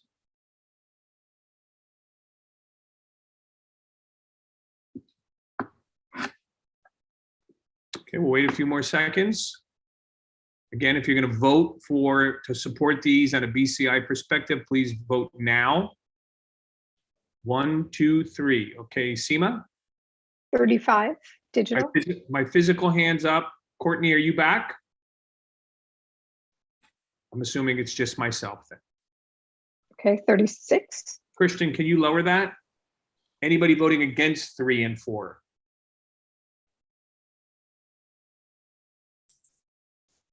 Stephen, I'm sorry, I lost everything for a couple of seconds and I wasn't able to vote, but I was voting in favor of both of those. Okay, so we'll add a verbal 1. So Seema, do you want to add an extra 1 to the 4? Thanks. Sure, Anybody that's against? 37. And we'll pause. Anybody abstaining? We'll move forward. Anybody for cause? Okay. Okay, the resolutions 3 and 4 pass 37 to 0 to 0 to 0. Thank you. Let's move to preservations, which has 3 resolutions. Yes, we do. All right, so first one, as you have it before you, is concerning 117 West 81st Street. And we have some slides we can share with you, Mark. All right, this is essentially a legalization that stems from a mess up about a decade ago. But this is a lovely brownstone on 81st Street, and you can see the diagrams here. All we're thinking about for this resolution concerns that basement floor, which is street level and visible, of course. The question is, what sort of facing that stone is to have. At one point, there was an approval for sort of a rusticated stone. What got installed was a smooth stone facing. We had a long conversation about this, but our committee decided that this was something that if it was brought to us originally, we would have supported, which is our standard for looking at legalizations. And so our committee voted 6-0 with 2 abstentions, and we recommend the approval of this proposed resolution. Okay, I'm gonna, let's see, any members, I'll start with members or attendees who want to discuss this. I don't see any hand raising. So let's call the vote. All those who are supporting the position on this resolution, please vote yes.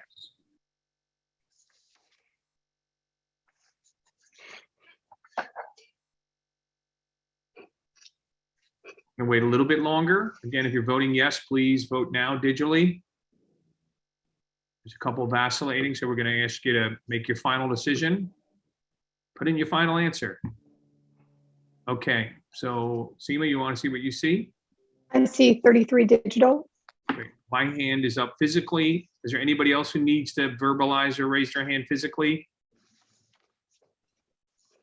Okay, well, we're going to move on. Somebody raised their hand digitally, but we can't count it because we moved on.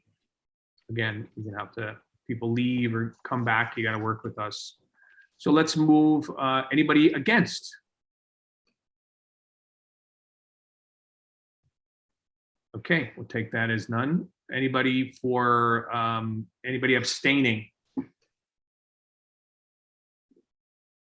Want to call that out loud, Seema? I see 2. Great, you want to lower that, Christian? And anybody for cause? Okay, you want to read that? Read that, Seema? Resolution passes 34-0 to 2-0. Thank you. Okay, let's move on to number 6, please. Okay, thanks very much, everybody. The next resolution concerns number 121 West 88th Street between Amsterdam and Columbus. This is another brownstone. You have seen this before because this has been brought to you by us for a disapproval.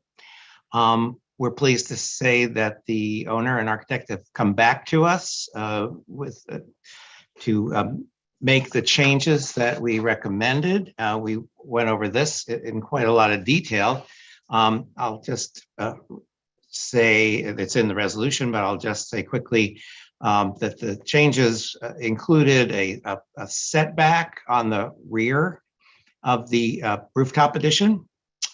The height of the rooftop addition has also been reduced, another request that we made, or demand, I suppose I should say.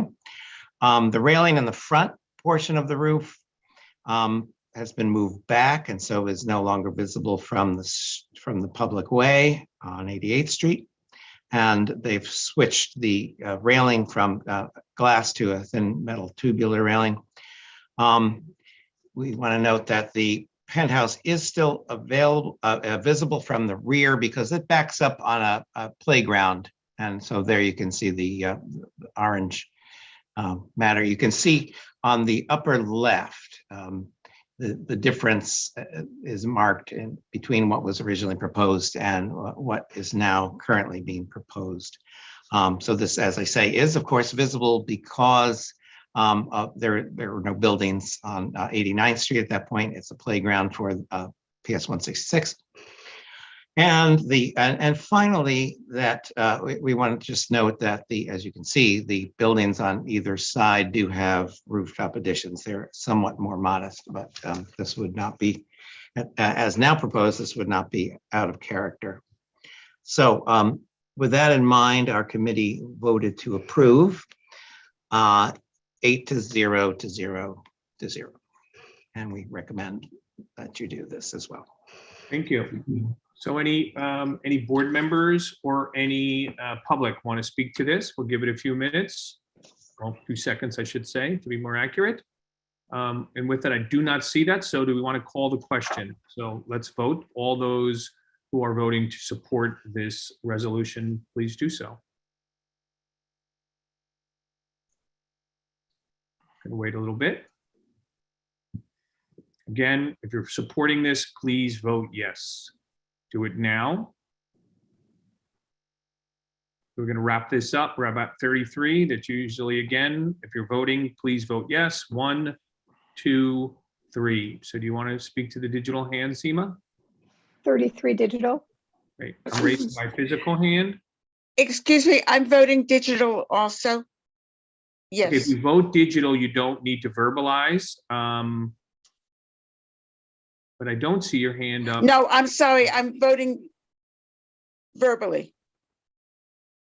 Okay. My You're digital hand's not working. Okay, so, and I now see 34 hands raised. Let me just check one thing. I want to make sure everyone realizes that the only people that we do have panelists that are non-members from time to time. Please do not vote if you're not a member. Sometimes I never check that a little bit, but if we want to redo this, Seema, I see 34 hands now and I double checked it in the digital. Yeah, I see 34 as well. Okay, then you have Louisa and I in terms of physical hands. Okay, 34 plus 2, 36. Let's lower that, Christian. Anybody against this? We're going to move on. Anybody abstaining? Got a couple. See that number? 3 abstentions. Great. Let's lower that, Christian. And anybody for cause? Steve, I'm sorry, I didn't get my hand up in time. I'm abstaining. Okay, so let's add 1 abstaining. That's 4. And we have 1 for cause. Got it. So resolution passes 36-0 to 4-1. Great. Let's move on to number 7. All right. 7 concerns 325 Riverside Drive. We'll show you a shot of that. Unusually, I would say, this proposal the committee found very moving.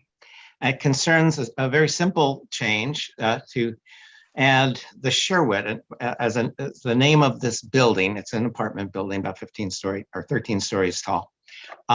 They would like to name it the Sherwood, not for any Robin Hood reference, but rather honoring James Sherwood, who, as you see in the resolution, was a tenant advocate for many years, president of the Tenant Association before the building was converted.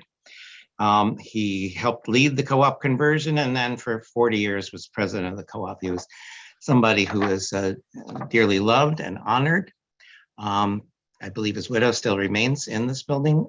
They would like to honor his memory in this way, and we thoroughly agreed with this proposal, and so we would like you to consider this as well. Thank you. Okay, so if you want to take that down, Mark, let's see if anybody has any hands. I'll see if any raised hands. I see a couple. 2 board members, and I'll start with Mark, who hasn't spoken yet. I just wanted to add what I added to committee, which is that this is a person who clearly deserves to be honored for his service to the community and especially to this small community of this building. And what a great way to do it by naming the building rather than doing a secondary street name or one of those plaques, which is an inefficient way to remember somebody. So I wanted to acknowledge that and thank the folks for bringing this to our attention. It was very moving indeed. Thank you.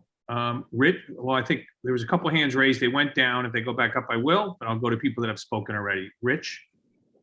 Yeah, I want to echo Mark. I always say that street renamings are a really bad way of honoring someone. This is great. I would love to see a plaque on the building saying who he was, just to give him that much more of an honor and memory. Thank you. Mm-hmm. And they are planning to add something in the interior, but we could suggest that as well. Susan? I mean, it's hard to express how moving this was. I know his wife, Shauna, is here tonight. I looked in the attendees. Oh, beautiful. May his memory only be for a blessing. I hope this is unanimously passed. It's really moving. Thank you. Thank you, Susan. We have a public committee, a public member, Shauna. Yes, thank you. I just wanted to respond to Rich's comment. There is a plaque in the lobby already that's been there for about a year describing what he did. Thank you, Shauna. Okay, so are we ready to vote? And all of those who want to vote to support this, please raise their hands now.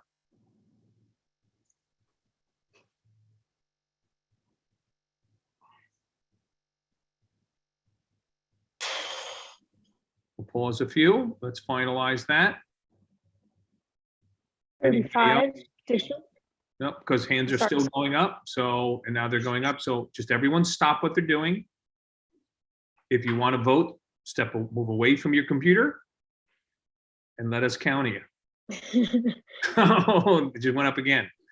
So let's stop voting and let's wait and let us make this official.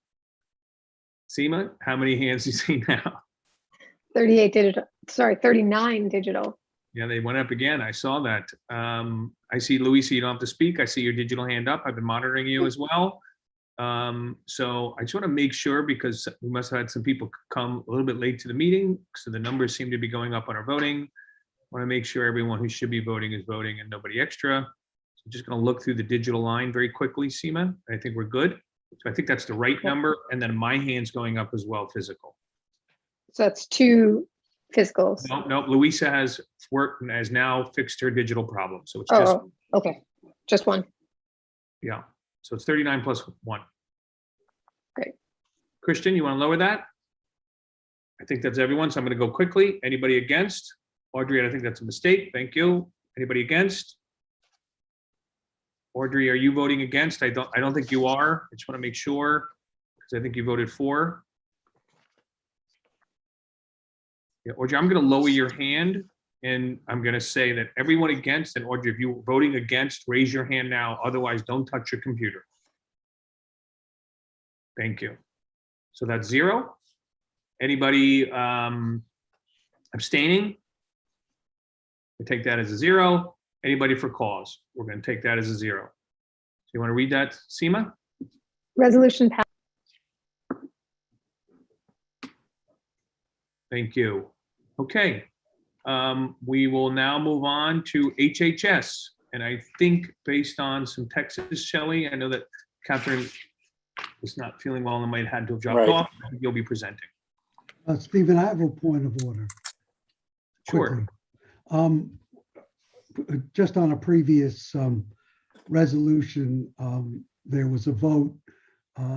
What you described for cause, actually, the correct description according to the conflicts rules is ineligible to vote. Plus, when someone declares that they're ineligible to vote, the rules actually state that they give the reason why they're ineligible. So, it's not a big deal, but we really should comply with that. So just as we Okay, I'll modify my terminology to cause or ineligibility, and if somebody raises their hand, I'll ask. Just quickly, they're required to tell why. Thank you. You got it, Jay. Okay, let's move on to HHS resolution. Our resolution is about initiatives supporting the mental health and wellness of our community and New York City community, because we're all affected by it. As we know, over the past 2 years, there's been an increase in mental health problems in our community and across the city. Consequently, there's an urgency for the government to approve initiatives that support the mental health and wellness of New Yorkers. We can't allow this to linger. And very fortunately, Councilman Eric Botcher, who is a new councilman, and he has a little tiny piece of our community, but certainly is concerned about our community and the rest of the city, came up with many initiatives right away once he took office. And he came to our meeting to elaborate and illuminate those issues. And we've voted unanimously to adopt 8 initiatives as initiatives we're going to advocate for. I'm just going to read the title of the initiative. On one, I'm going to explain it because people may not understand what it is. Okay, and if anyone has questions, certainly after. Number 1 is to reverse the closure of inpatient psychiatric beds. Second, to expand mobile mental health crisis response teams. to increase crisis stabilization centers, and that's what I'm going to explain. When unhoused New Yorkers experiencing mental health crises are brought into the hospital, they are typically released, okay, after they are medically stabilized. Frequently, while they may not be sick enough to stay in the hospital, they are too sick, meaning psychologically sick, to return to shelter or to the streets. Crisis stabilization centers, also known as medical respite beds, can fill this critical need, giving people time and space to recuperate. The 4 crisis centers in New York City serve only a fraction of the need. Okay. Fourth one, build more supportive housing with mental health services.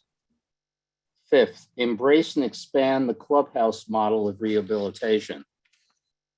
Okay, and that's a community-based model. The Fountain House in Hell's Kitchen is one example, by the way, where people who have had mental health issues are then in the community, but they have a place to go where they can receive, not only receive services, but have friendship, have activities in the community rather than being on the streets. 6, revamp discharge planning for formerly incarcerated New Yorkers, because upon release, most of them do not have a plan, and they end up in difficulty in readjusting in the community, and shelters aren't the answer. 7th, increase school-based behavioral health, and a lot of that's being done now, but that's more nurses, counselors, and social workers on site. And lastly, redirect Thrive New York City funds to address serious mental illnesses. As of 2019, only 10% of the Thrive New York's $250 million annual budget was spent on services for those with serious mental illness. This was certainly a big missed opportunity, but money is still available. This is our therefore be it resolved that CB7 urges our mayor, Manhattan Borough President, council members, and other city and state elected officials to advocate for these initiatives and to support legislation and other means of securing the funding and resources needed to implement these initiatives.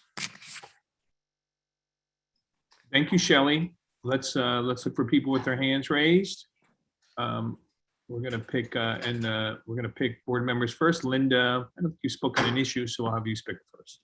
Yeah, Shelley, this is a miracle, and I want to thank you. And as somebody who worked in the state psychiatric system for many years as a music therapist, I was there when the then Governor Pataki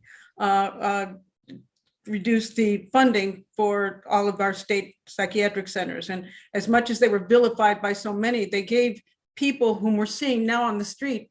And of course, it's exacerbated by the pandemic and mental illness due to the pandemic as well, or precipitated by it. But it gave people a home and a community and recreation, occupational service, 3 square meals a day.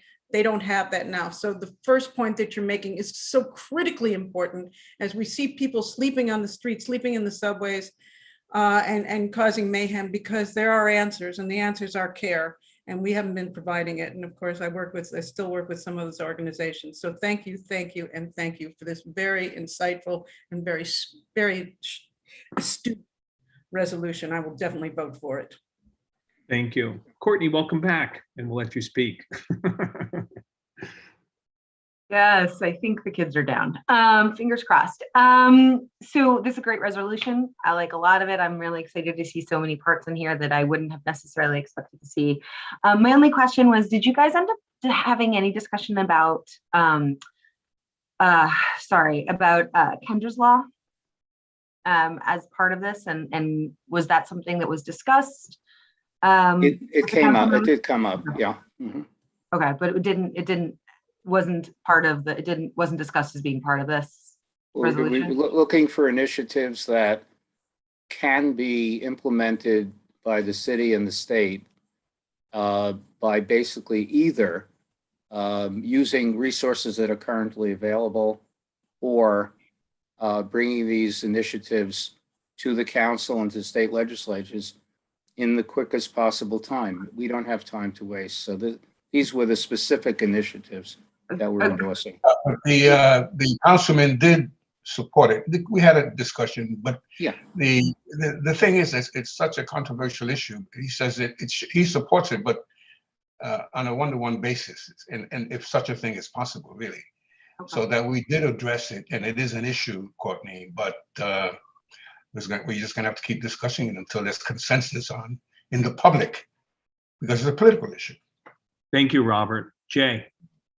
Thank you. Yeah, Shelley, obviously all of these things are budget issues. We've got the state budget coming up with an April 1st deadline, and the city budget coming up later with a June 30th deadline. Have any of these initiatives been specifically translated into specific budget proposals or legislative proposals that we could enumerate or specifically support? I mean, they're all obviously laudable initiatives, but if there are some specific proposals that we could get behind, I think it would be more effective. So have any of them from the city's perspective, they're going to be promoted by Eric, and I'm sure Eric Botcher. From the state, we're very fortunate we have Linda Rosenthal as the chair of the Social Services Committee of the State Assembly. So we wanted to bring this before the board so we can do our advocacy to those officials who have the ability to bring it. There is some legislation, but we want to see what it looks like, and we want to promote others. So that's what the month is going to be all about. But we want your approval tonight. Okay. Thank you, Jay. We have one attendee, Reed. I will allow you to speak now. Reed, you still there? Reed, I'm going to wait a few moments. I'm sorry. It seems to me that with all these initiatives, it would be good if we advocated for one czar to somehow have the power to bring these agencies together and get things done in a coordinated way. I believe that the mayor has an individual, I don't know what the title is, for mental health, okay? Not a czar, but there's a position. I think one of the problems, we had contacted the Department of Health and Mental Hygiene, and it seems like it's very hard for them to advocate. Okay, they're supposed to do work around providing the services, but I don't see the advocacy coming from there. So I think it has to come from the grassroots, from the community, on its way up. Okay, but I agree with you that both in the state and the city there should be someone at the top pushing for it and coordinating all the agencies. Thank you. Thank you, Reed. Mark, I see that your hand has gone up. Yeah, thanks. Just further on that, Shelley, the spirit of this resolution, as I read it, is that there's work that needs to be done right now, and that we are being called upon, and I certainly am happy to support that work. The idea of a czar or some other coordination strikes me as a longer-term part of the same effort, and that should be part of, well, one might consider that. I don't want to be prescriptive. Part of the district needs process. Roberta would be speaking much more eloquently than I about it, but and she's been going to the committees. But I think that that's the longer term piece. What you've prepared and presented to us is a very cogent, short term way to get that ball rolling. Not to say that it's the last step. Thank you, Mark. Gotcha. I wanted to add my own thoughts, and I thought this is great work. This is an example of our community board doing work that I think is meaningful and can really have a long-term difference I won't go into the whole, I won't go into what's already been said, but my opinion is that there's a direct correlation to the increase in mental health issues and the specific quality of life issues that we speak to, whether it be problems in our subway, or whether it be problems with our homelessness, or whether it be problems with public safety. And I think there's a direct correlation when there is a major de-investment in mental health, particularly around beds, particularly around facilities, to a direct correlation to a spike in these areas. I know that our Manhattan Borough President has brought this up as a priority, and I want to work with you, Shelley and Catherine, to bring this to Borough Board. I want to try and get a Manhattan resolution around this. And what's most impressive is it's very detailed. They had a presentation at the Borough Board with a senior person, and one of the things that I asked her is said, you're giving us very directional, an investment in this, an investment in this. Can you name 3 programs that you want to invest in? And they couldn't say. And I think that's the challenge. And the last thing is, I'm a big supporter of your 8th directive, which is an incredible amount of money has gone into Thrive NYC for $250 million. I've never seen a single email, human being, or one thing done with that money. And the fact that we need to be pushing our elected officials, and if they're on, to hold some accountability to that organization, $250 million. And we, publicly speaking, when they have been asked to have accountable, they have not opened their books. It is egregious, and that cannot go on. And I wanted to be on the record saying that. But again, I thank you for this. I think it's a wonderful resolution. I will be bringing it up at a Borough Board, and I think we should work together. Mark will be on, or he may be on now. I know Eric is joining us, but this is a priority for his administration, and we should be working in a larger picture. I'm going to allow Roberta to, if you had one last thing, and then we'll move to vote. I don't know, Roberta, if you voted already. You were so excited. I am excited. My father was very involved in the mental health field, and as I told people at the HHS meeting, the National Institute of Health, mental health is a result of his work with Carl Menninger and a whole bunch of other people. In 1952, they testified, I was privileged to be with them, before Joint Commission of Congress about mental health and the need for a National Institute of Mental Health. And they asked Bill Menninger how many hospital beds had mental health were for mentally ill. And he said 51%. And they quoted, so my dad arranged for Time Magazine to quote Bill. And so during that coming year, Time Magazine said, according to Bill Menninger, 51% of all hospital beds are filled with mental health patients. When we went back to Congress in 53, they quoted Time Magazine, and the senators and the congressmen were very impressed it was Time Magazine.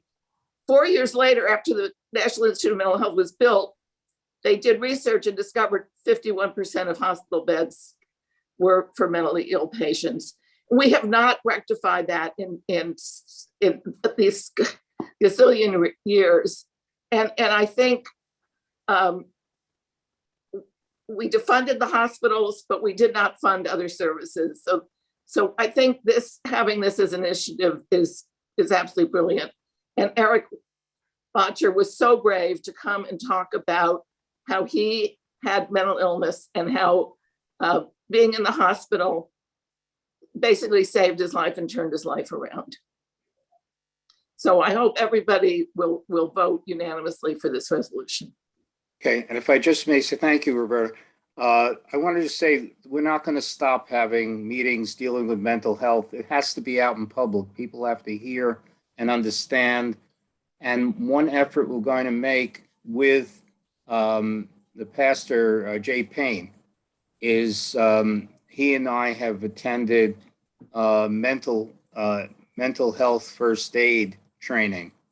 Okay, and we're going to try to arrange for as many people in our community as want, and as many times opportunities to have that training. A lot of us, once you have that training, know that either yourself or someone very dear to you has had mental health problems. There's no embarrassment to it. It's a part of life. And certain times in life, people have mental health issues. Some people have more serious than others. And it's something that we still don't talk about, still stigmatized very much. And it's time that we talked about it openly. Fortunately, we've had some celebrities and sports figures who have come out and told their stories, making it more something in the public discourse. But I think we have to do it for our community too.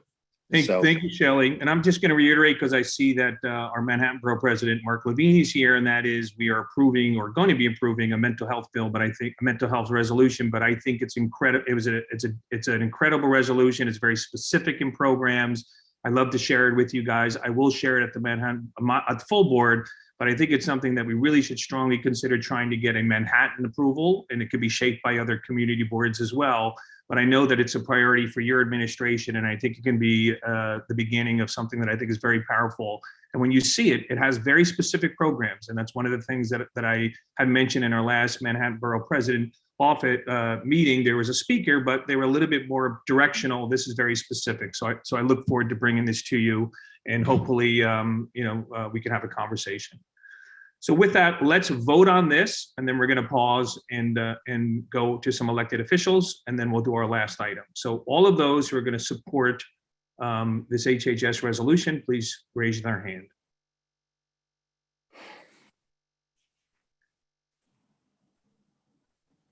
Okay, just counting down. Again, if you're going to raise your digital hand, please do so now. We're getting up there, so we're close. So we're going to hold the voting. 1, 2, 3. Seema? 40 digital hands. My hand's physically up. I believe that I'm the only physical. If somebody couldn't do digitally, speak out, but we're going to move on. That's 41. Great. So let's lower those hands. Anybody against?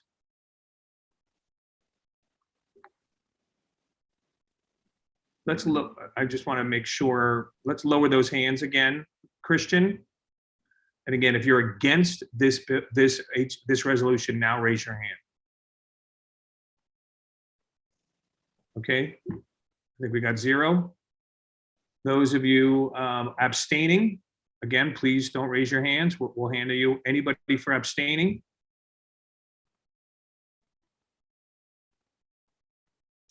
And then lastly, for cause or ineligible to vote. Do you want to read that? Luisa, you keep raising your hand on us, so I'm going to keep lowering it because I saw you vote for it. So unless I'm missing something. Resolution passes 41 to 0 to 0 to 0. Thank you. Great. HHS, thanks everybody. Thank you. So we're going to take a pause. I know that we have one more item, but what we have. Stephen, before we move on, I have to share up information about the voting. I have this to, I have Susan to thank for this. I'm sharing my screen in a moment. If you notice here on the voting sheet, you have to pay attention on the top where it shows the email address, because when you use the form to begin with, it has the CB7Manhattan@gmail.com email address, and you need to switch that. That is why some of you experience changes during the voting, because you're voting, somebody else is voting under the same email address, and it changes your content. So make sure that you use your email address when you're voting. So what he's saying is, if you change the top one, people are saying Doug is the board member. Well, but when you change the top email, then you'll be able to change the board member to your name. Correct? Actually, it's not that you cannot change, it's just that it may be changed for you by somebody else doing their entry. Okay, but either way, if they change that, they'll get the right. What we're saying. Yeah. Okay, thank you. And if any more questions, we'll bring that up again. We're going to take a pause as we do. This is the time that we asked the elected officials to come in. We're going to do live elected officials. We'll go back. We know, Courtney, we have another reso, and then we'll move on. And I already saw our Manhattan Borough President Levine here and want to give him a chance to give his report. Thank you so much, Mr. Chair. Boy, I appreciate the way that Community Board 7 has just continued to lead on health and mental health issues really for years. I'm anxious to read your resolution tonight. It's hard to think of a more pressing issue than the mental health crisis impacting our city right now. I have been outspoken on the loss of inpatient psychiatric beds in Manhattan, Pre-pandemic, we had already lost over 400 in Manhattan alone, and we lost many more, potentially even more than that number during the pandemic, because those beds were converted to COVID use, and many never came back. And the oversight was loosened, and so we don't even have a full accounting of that. It is too hard to get an inpatient psychiatric bed in Manhattan and New York City. This is one of the things that we must address.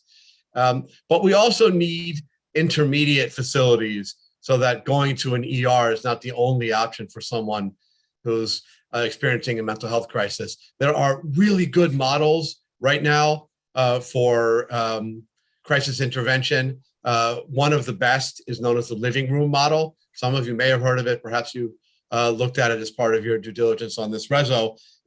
This is a place that people in crisis can go where they get peer intervention, a whole menu of medical therapy services, psychiatric services.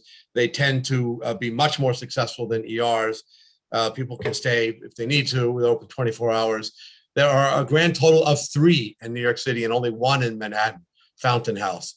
We really need to ramp up this kind of intermediate facility for people who are in crisis. So a lot to say on this topic. Thank you, Community Board 7, for being active on it.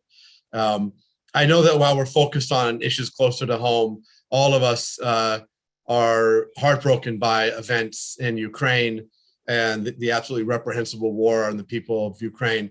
New York City has a role in this fight, not only because we are home to the largest community of Ukrainian Americans in the country. Manhattan's actually home to the most famous Ukrainian neighborhood in the country, Little Ukraine on the Lower East Side, but also because for years, decades really, this has been one of the favored destinations for oligarchs close to Putin as a safe harbor for their assets, which they frequently place in ultra luxury real estate. And it's really morally reprehensible. We want to put an end to this. We want those assets seized. And that's why I'm calling on the federal government to add those names of oligarchs close to the Putin regime to the sanction list. I'm actually crossing my fingers that maybe that will be done in the President's State of the Union address starting momentarily. Once that happens, it sets off a chain of events, including local law enforcement, essentially padlocking these properties. We want to put pressure on the regime. We want to show there are consequences to these reprehensible actions in Ukraine. Quickly on COVID, it's been a week of head-spinning developments as many of the protective measures are being rolled back. I really do celebrate the progress we've made against this pandemic since the horrible highs of early January. I think we are set up for a real awakening this spring, but we do still have some work to do to protect our city, to protect vulnerable people. Remember that children under 5 have not yet been vaccinated. In fact, less than half of children between age 5 and 11 have been vaccinated.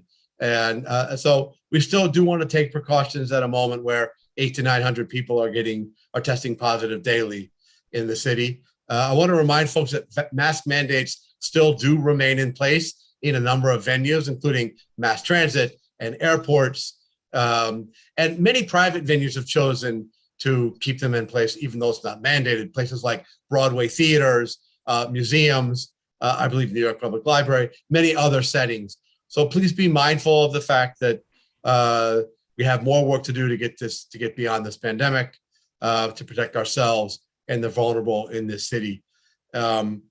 I have been speaking out on an issue that's related to the mental health crisis in our subways, which is a technology which I think would protect riders in a pretty dramatic way: screen doors on subway platforms.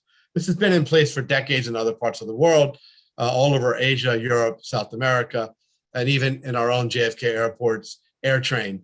This protects against someone being pushed onto the tracks, falling accidentally, suicide attempts, which are painfully frequent, trespassing, even just dropping your cell phone or dropping trash, which could light a fire to delay service.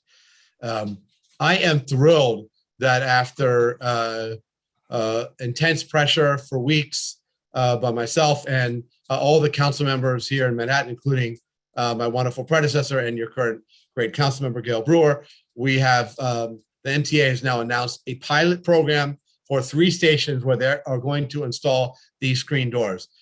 2 are in Manhattan, Times Square, 3rd Avenue on the L. I want them to go bigger. In fact, they have identified by their own very conservative analysis, dozens of stations where this is feasible today, including at least one in CB7, which is the 96th Street station on the B and C. I'd love to see that station as part of the early phase of this pilot, and I'm going to continue to push. Perhaps CB7 wants to weigh in on that. This really is an important technology that we need to be implementing citywide.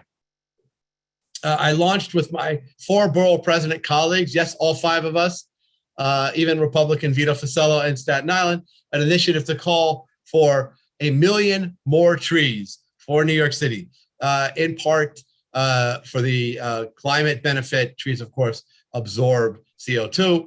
They also protect us in this age of extreme weather. They absorb storm runoff and major rain events. They can cool neighborhoods in the case of extreme heat.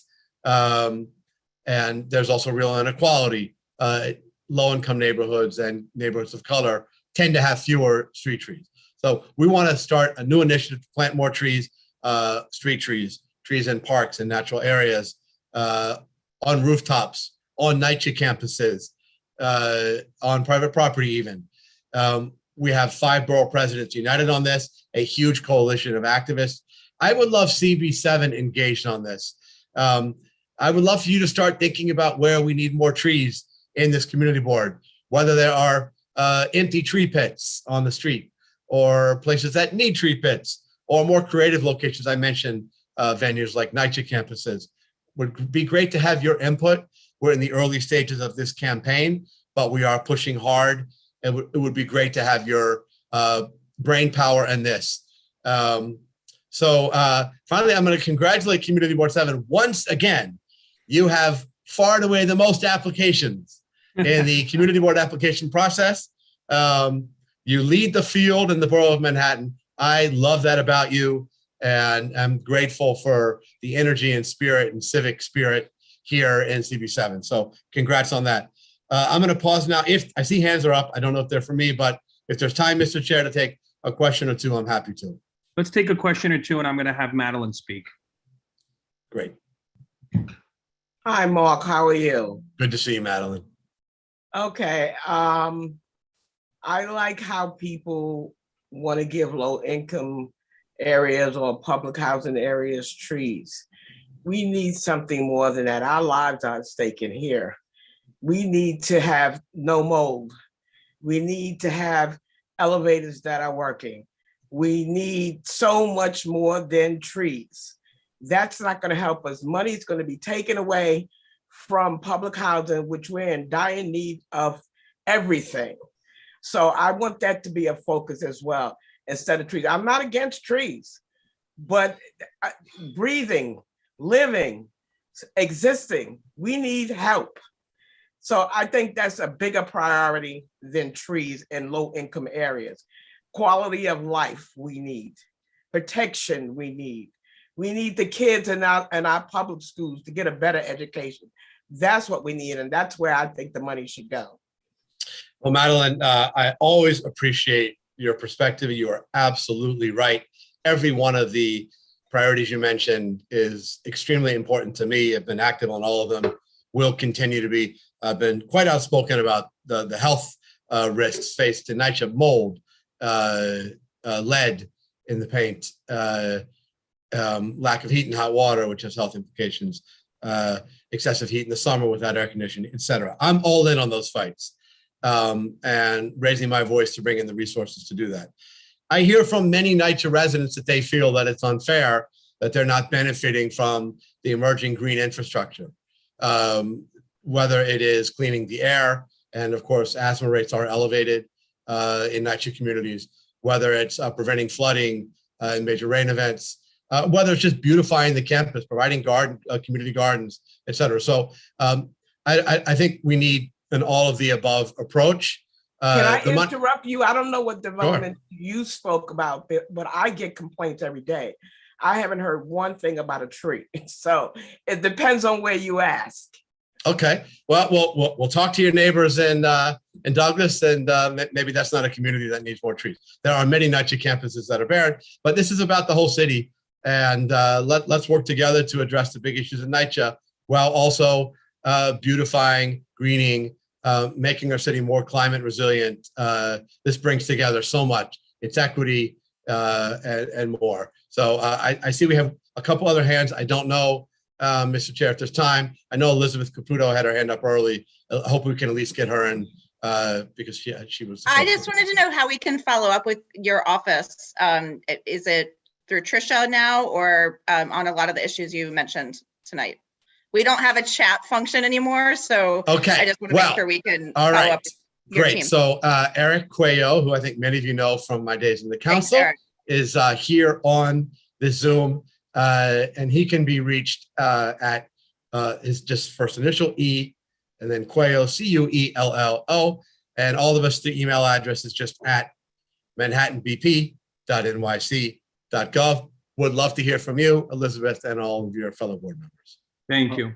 So we're not going to do a Q&A session. That's not sort of part of our timing. So we're going to leave it at those first couple of questions. If anybody else wants to have questions, they could send them in or we'll work with them to get to you. But we want to thank you, Mark. We've got other speakers that we want to get to and we want to keep to sort of our schedule. So thank you quite a bit. And I thank you, Mr. Chair. I'm going to put my video on here. So this is the email that if you have any questions, we will make sure we coordinate you with Eric Cuello. Elizabeth, if you have any issues that you want to help, we'd be happy to work with Mark. Again, Eric is the new point person, and we'll continue to help get those questions over to Mark's office. Can I just say one thing? Peter, we're moving on. We've got a control meeting, so we're going to move on. You're going to say it anyway. You're going to. We're going to move it on. The borough president on the tree issue. That's Thank very you. important. Thank you. Thank you. The more trees, the better. Thank you, Peter. Keep it going. Thank you. Thank you. Okay. So thank you. And we'll have our city council person, Gail Brewer, speak. Thank you very much. I think you can hear me. I want to say, UE, on the national front, I know that there are a lot of Russian families in the community, and we intend to meet with them, and we will let you know, but they need our support because there is a lot of discrimination going on, and I just want them to know that there's a lot of love for those who are like-minded, kids in public school, etc. We're going to have a support mechanism, and we'll let you know. Number two, as you know, at 160 West 82nd Street is St. Vladimir Church. I actually lived next door for many years. I know I couldn't get to the service last Sunday, but I'm going to try to go in the future. And they too need our love and support. So there's two different communities that are in the Ward 7 area who are, I think, in need of the support that we know how to offer. We're working endlessly on this dark stores. The one that is most egregious is a Joker on 88th and Broadway. I don't know if you've been by. The garbage is outside. I've called them about that. The windows are, I don't know if it's plastic bags, it's not clear. And it's really challenging as a storefront and as a landscape in our commercial district. So we're gonna have a map soon that will list all the different 100, but from 15 to 100 citywide, something like that, in terms of the numbers of these dark stores. And I get, every time I mention it on Facebook, I get, you know, I love them, I hate them, you're crazy, you're not, whatever. But I think they're not appropriate for our commercial district. So just so you know, I am not giving up on this topic. And I want to thank Max in particular, who's answered a lot of questions on this topic. And we are doing a press conference tomorrow at 11. You're all welcome at that location, 88th and Broadway, to say dark stores don't make sense in our commercial areas. Just in terms of the city council, as we start the budget discussions tomorrow, we will look certainly at all of your suggestions that you have made through the district needs assessment. And also, I think that, you know, we will have to see what the 3% peg means. We certainly want 1% at least for parks. That's something that the mayor promised. And I have along with sanitation is probably the #1 in terms of needing more money. I am not supportive of the organics cut. And you should know, I think in Board 7, we're one of the areas that did get the opportunity to compost. We want others to have that same opportunity. So on sanitation, I don't know, I never got a call like this before, but to the credit of the sanitation department, they called today and said, give us a list of all the streets that are not swept on a regular basis. Well, I'm sorry, my street. But in any case, to the credit of the Block Association, they sent that out. We're now swamped with calls. But just so you know, the sanitation department seems to be very responsive. They also replaced baskets that had been not available, et cetera, et cetera. So we still have a lot of work to do, but we all need to say to the sanitation department, this is what we need: more collection, composting, street sweeping, and then we give them the list of all the places that need to be cleaned. So I just never got a call like that. And of course, all of that is tied into the rats. I don't need to tell you that, and we'll keep working on that. But we put out our newsletter giving us lists of what needs to be cleaned. It was a lot of phone calls and emails. I want to thank you for your hearing regarding the work that you're doing on 97th Street and the Fortune Society, and the fact that you were asked good questions and had a wonderful response from the community. I think you can see that Joanne Page, who's the director, could answer every question. And I want to say, wish other nonprofits would have that kind of transparency. And I think if we have any other hotels, I know that Project Find is doing one on 79th Street. We have to make sure they go to equally good nonprofits for the same kind of housing. So I am scouring trying to find them. As you know from the papers, I heard a couple of days ago that Gary Barnett has bought what was ABC and then Silverstein, and now it's Gary Barnett. And I know at the same time, Landmarks West and others, you have a wonderful board member who's a member of Community Board 7. Paige could talk about it more. It's trying to include it in this Lincoln Square Special District. There's a lot of timing issues here that have to be tight. It's still complicated on every single level. The fire department is very challenging. There's a daycare center that needs to get an inspection, and it seems like they don't have any staff for inspectors. I have the same problem elsewhere. So it's certainly on my list. They've got to hire inspectors. People can wait 2 months to get an inspection. You cannot wait 2 months in order to open up and clarify the needs of your childcare center, et cetera, and buildings and childcare centers. So FDNY is in deep trouble when they'll tell you that when you call them. So I just want to add that to your list of it needs to get done. We are also working with NYCHA. We always are. I think that the problems that exist at the brownstones, and not to mention, I know the ones that are at Douglas, but also at the Wise Towers and the so-called, public-private PAC/RAD are endless. So we're working on them almost every single day. You can imagine that Rosalba Rodriguez spent a lot of time on that. Issues at Sandra Thomas, issues at the brownstones. And so it's almost every single day, all day, trying to put out fires in the generic sense at NYCHA.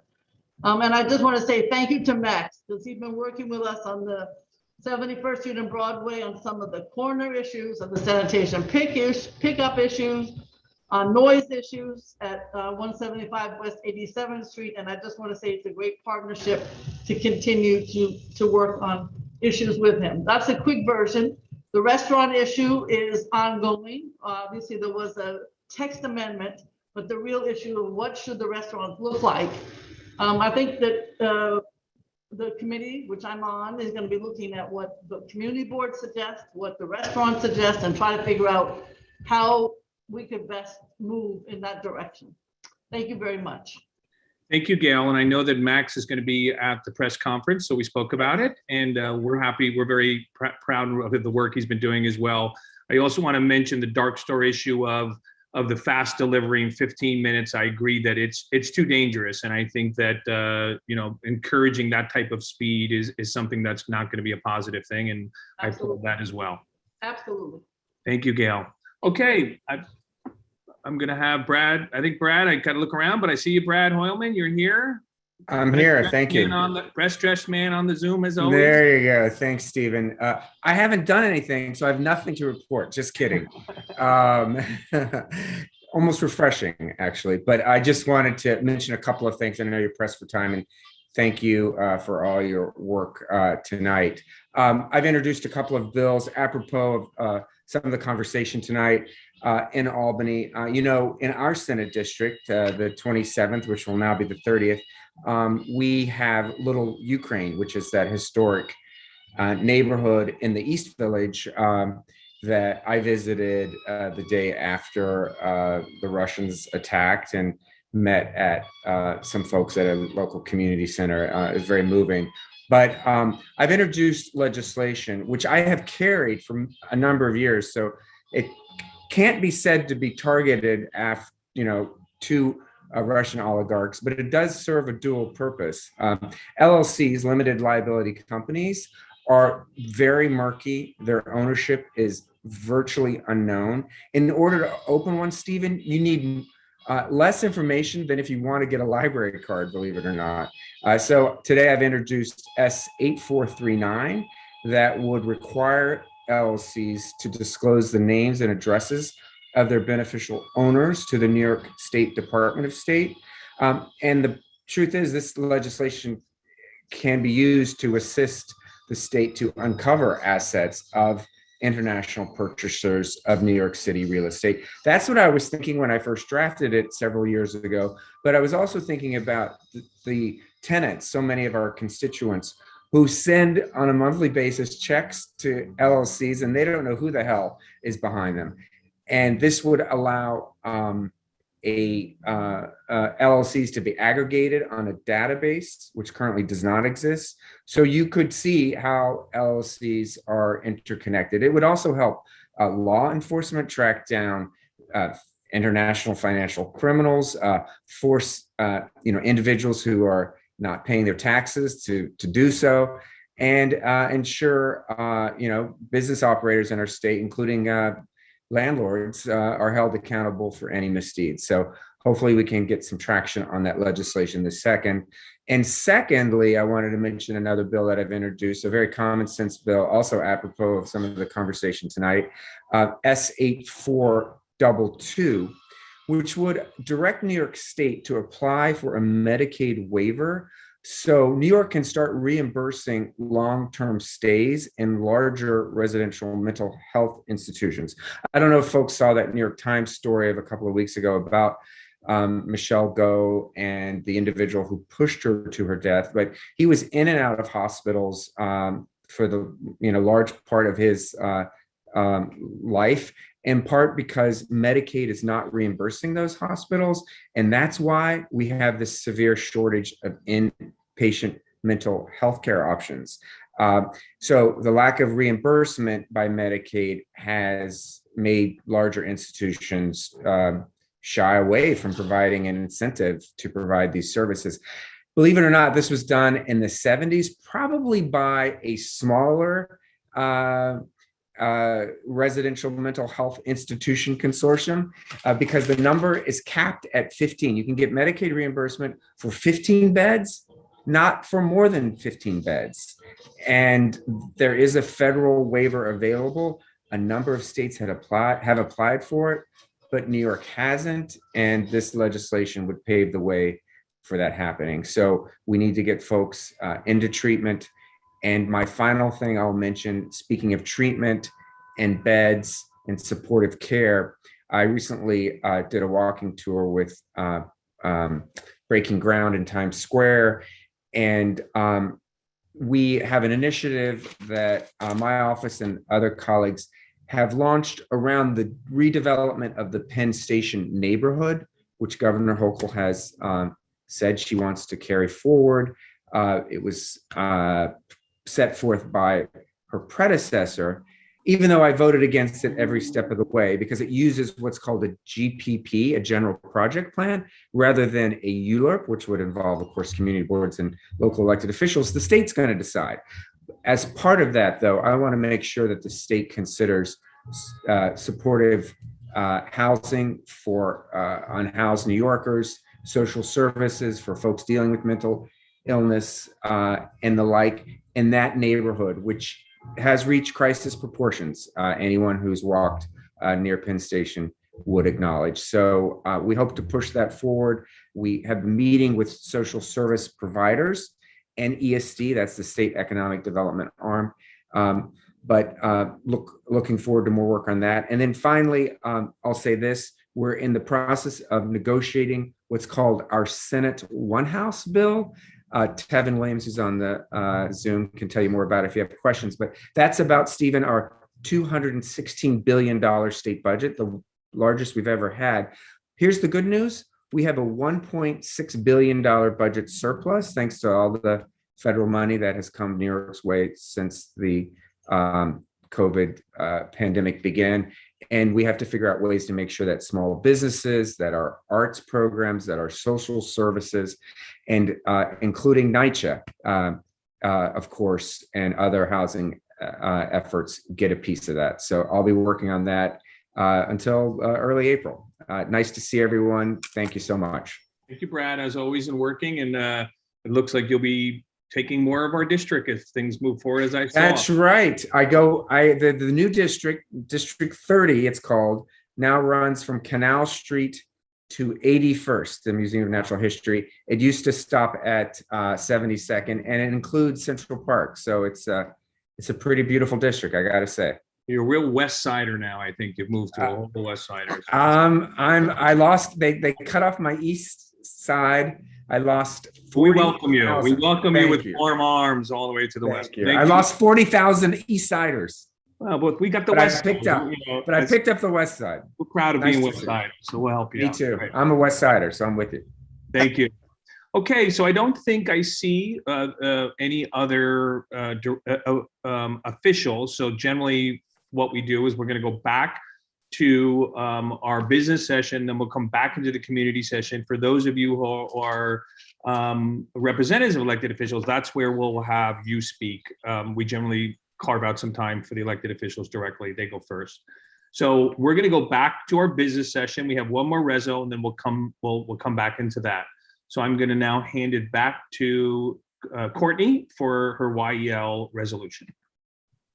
Great, thank you. So I'll go through this pretty quickly.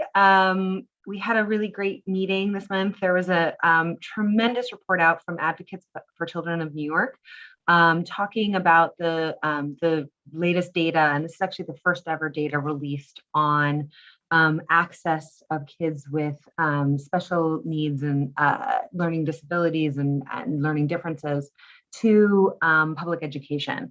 And so a lot of the time we spent asking questions and really getting some insights into what the report was talking about and what it found, which really was a significant amount of inequity, both in terms of kids getting access to the services that they are legally entitled to under the law. So we had, for example, children with speaking a second language at home, Black and Asian children underrepresented versus what we see at the later years. And the criticalness of the education at this early level is obviously, it can't be overstated. So with that in mind, this resolution talks about 3 different things that we're calling for as a part of this. Apologies, I'm having significant computer issues today. So one of the issues this report calls out and this resolution talks about is pay parity. So in what is a great move, the city instituted pay parity between CBO teachers and UPK and 3K positions, but special education teachers and service providers were excluded from that. Additionally on this, there's a need for a data system. So there's a system in the planning stages to record and monitor how the collection and data around the services being offered and what they're getting. It's in the planning stages, but it's not yet up and running. And this is really something amiss because we don't have we're not gathering that data, and it's really critical to ensuring that we have an accurate picture of where we are as a city for these kids. And then there's really woefully problematic, inadequate access to evaluation. So in addition to all of the gaps in getting the services. We also just aren't identifying the kids who are most at need. And so this resolution is calling for 3 different things. This institution is calling to immediately institute pay parity between special education teachers and service providers at CBOs, because it's one of the reasons why we don't have enough seats and enough access for these kids. Implementing a workaround system to collect and analyze the data right now. Not once the planning gets underway, because we all know that can take some time. The time is now. And then hiring, training, and deploying a sufficient number of staff to focus on these CBO housed UPK and 3K populations, because the CBOs are really carrying a lot of the weight here, and make sure we're really getting timely special education referrals for the kids that need it the most. Thank you. So we'll look for any hands raised either with board members or the community.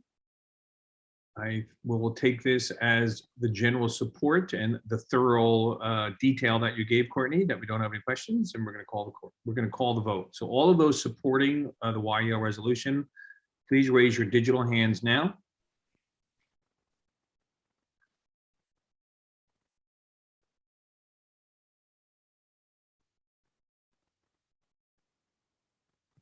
Okay, we're going to wait a little bit longer. Please, we're going to freeze here. 1, 2, 3. You want to call that, Seema? 33 digital hands. I'm raising physical hand. I don't think there's any other physical hands. Someone's going to have to verbalize if they can't have to, but otherwise I think that'll be that. Great. Christian, can we lower that? Can we now, anybody against? Great, we're going to move on. Anyone abstaining? Great. And anybody for cause or ineligible to vote? You want to read that, Seema? Resolution passes 34 to 0 to 0 to 0. Thank you. Great. So that brings us almost to a close. I think my report and the minutes are in the business session, but let's move first to approve the minutes from the previous full board. I'll ask what I asked in the past. Does anybody have an issue if we do unanimous consent? Great. So do we want to do a unanimous consent on the minutes from the previous full board meeting? Everyone say here. Aye. Aye. Aye, aye, aye, aye, aye, aye. Yeah, that was like 4 votes, but I got it. So we're going to take that as a unanimous vote to approve the minutes. Okay, I want to just give a brief report, mostly updates on various things. The first thing I have is 2 sort of sad announcements and sort of changes to personnel at Community Board 7. First is our district manager, Michelle Booker, has informed us that she is going to be moving on. We want to thank her very much for the time that she's been here. And we also want to wish her all the best. I saw Michelle on earlier. Don't know if she's on, but I just wanted to say thank you. And I'm giving a clap and thanking her for her time. Sadly, we also are losing April Adams. For people that don't know, April Adams has moved on. Thank you, Michelle. I see Michelle now, so I just wanted to thank you, and I think we all want to thank you for a time that you've been here. We also wanted to announce that April Adams has moved on, and that's why earlier I was going to announce this a little bit later, but it got asked earlier. Eric Quello will now be the temporary point person for CB7, perhaps permanent, but he is our person. He was our person when Mark was a city council person. So there he is. Welcome, Eric. Thank you as always. I like Eric because he's a New York Yankee fan. So we bond every time we speak. So those are 2. We want to wish everyone the best of the future. I know April's moving into a private sector job, and she's super excited about it. Two general announcements I want to make. I think for Elizabeth Caputo's, who's the the chair of the Per City Remote Task Force, there's going to be a public hearing on March 7th. That means that they're looking for feedback on board members as well as the public. For anybody who has opinions about what board meetings will look like, there's going to be some changes. We're going to be moving back into what board meetings. We're going to move them back in person, but I have a feeling over the next year we're going to be reshaping that. So I think that's a purpose, and she wants to announce it. We'll put it on our website. I also wanted to announce that the Public Safety Task Force is meeting tomorrow, March 2nd. That should be on the task force the website. I believe the first agenda item really is just to kind of have a conversation about what is public safety to CB7. So I encourage everyone to join. And then the last point is related to the announcement on Elizabeth Caputo and the remote task force. For everyone on the community board should know that there was an extension of 30 days for the OML, which basically dictates that we can be doing a Zoom today. That's going to end in the middle of the month. I am pretty confident that our next full board meeting will be in person. And we will keep you informed. They extended it for 30 days. They could extend it again. My personal opinion is they're not going to extend it, but we'll see. But everyone should understand that the committee meetings, as well as the full board meetings in the second half, as of today, will be moved to live meetings. And we're going to work diligently how that's going to look. We're going to work diligently to make sure that's safe. We think we've got a space identified that we'll maximize that, but just keep a lookout. But you may be our next full board meeting for the community, as well as all of our board members, may be in person. So we should take that into consideration and wanted to let people know that as well. So with that, we're going to move into the community session. And what I want to do is— I have a question. Sure. Who's it, Yeah, Ken? I'm just wondering, is this a unilateral decision on your part that we're going to be going to in person? Shouldn't this be discussed by the board?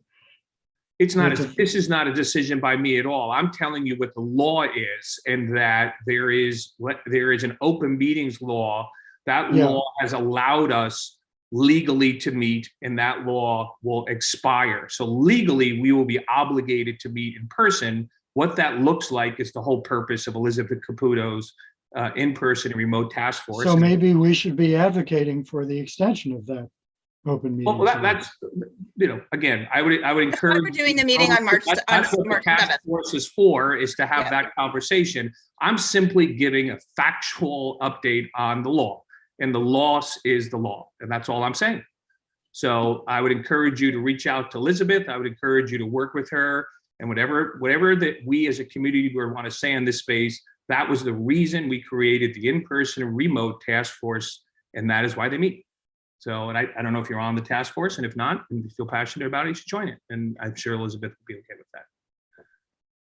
So with that, we're going to move into the community session. So anybody for the community who wants to raise their hand, I know that we didn't have the sign-up sheet. So I will be calling people off the attendees of the raising the hands, and then I'll be working with elected officials as well. So I'm going to call an elected official first. I'll go back and forth.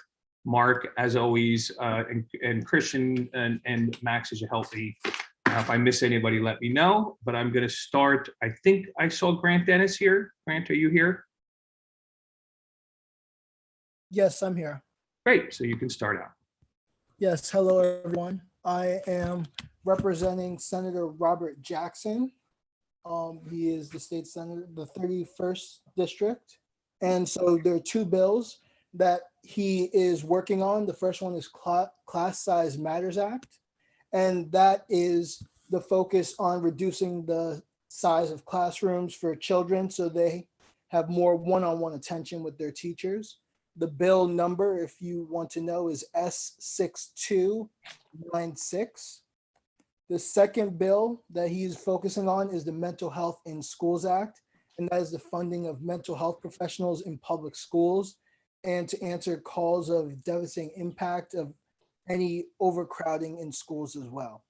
And so that bill number is S1969. Senator Jackson last week was named one of the top Labor Power 100 for the state, as he's done a lot of work for that. And the last thing I have to say is this Saturday, he has a gun buyback program, which is to buy guns from kids who own them. And the goal is to reduce the amount of guns on the street. So the last time this was done, over 70 guns were taken off the street. So we hope to be as successful as that time. All right, thank you. Great. I guess I'll pause very quickly. Bryce, you texted me. I don't know if you're still on, that you had to leave. If you're still on, you could speak. Otherwise, we'll move on to someone else. I'll take that as you're not here. Okay, so I think a very good idea is I see if any of the elected officials, could you raise your digital hands? I think that actually would be helpful. I know that some of you are, but anybody who's an elected official representative that wants to speak, it would help me out if you raised your digital hand and I can kind of go through that. That would be helpful for myself. So with that, I'm going to go to a community member and I'm going to call on Anthony Gray. Anthony? Good evening. Can you hear me? We can, and we see Yes, the fabulous hat you have on. Thank you. Thank you. I'm representing Senator Clear's office. I'm her community affairs liaison. I want to report that the senator has these bills that are before their respective committees. She has about 7, but I just want to mention 3. The first one is the S7863. I think you've muted yourself, Mr. Gray. Yeah, I got it. Anthony, we can't hear you now. Wait a few minutes to sort of fix that. And if you come back on, we'll do so. But if you want to wait a few seconds. Okay, I'm going to go back and we'll go to other community members. We'll start with Peter Arnst. 414, which provide for a right to representation by counsel in any proceeding where an incarcerated individual is under consideration for release on parole and where such incarcerated individual is financially unable to certain counsel. The last one is the 8370, which requires exterior cages for air conditioners installed in any public dwelling. The senator also wants to make note that tomorrow in Albany, she's also honoring the families of the fallen soldiers from the 32nd Precinct, which was Jason Rivera and Wilbert Mora. She'll be honoring their families out in Albany tomorrow. She would like for people to tune into that if they're available. She also wants us to let the community know that if you have any issues with heat or hot water, we can be instrumental in getting the correct agencies in front of that. We've been instrumental in assisting and aiding community partners with that most recently. Our telephone number is 212-222-7315. Also keeping in step with COVID-19 protocols, the office is still giving out PPE and free COVID-19 home test kits by appointment only. Thank you, Anthony. Thank you, sir. That's all I have to deliberate today. Thank you. Thank you. Community member Joy Hecht. Oh, were you going to let me go? There was a little bit of a mix-up. I'm getting some things. Do you need That's to fine. leave? Go ahead, Stephen. Whatever. Joy, there's getting a lot of digital stimulus, so I'm trying to work it. Okay. Joy, do you want to go? I think Peter was before me, wasn't he? Weren't you called on before me, Peter? Would you like Peter to go first? I don't care. I don't care.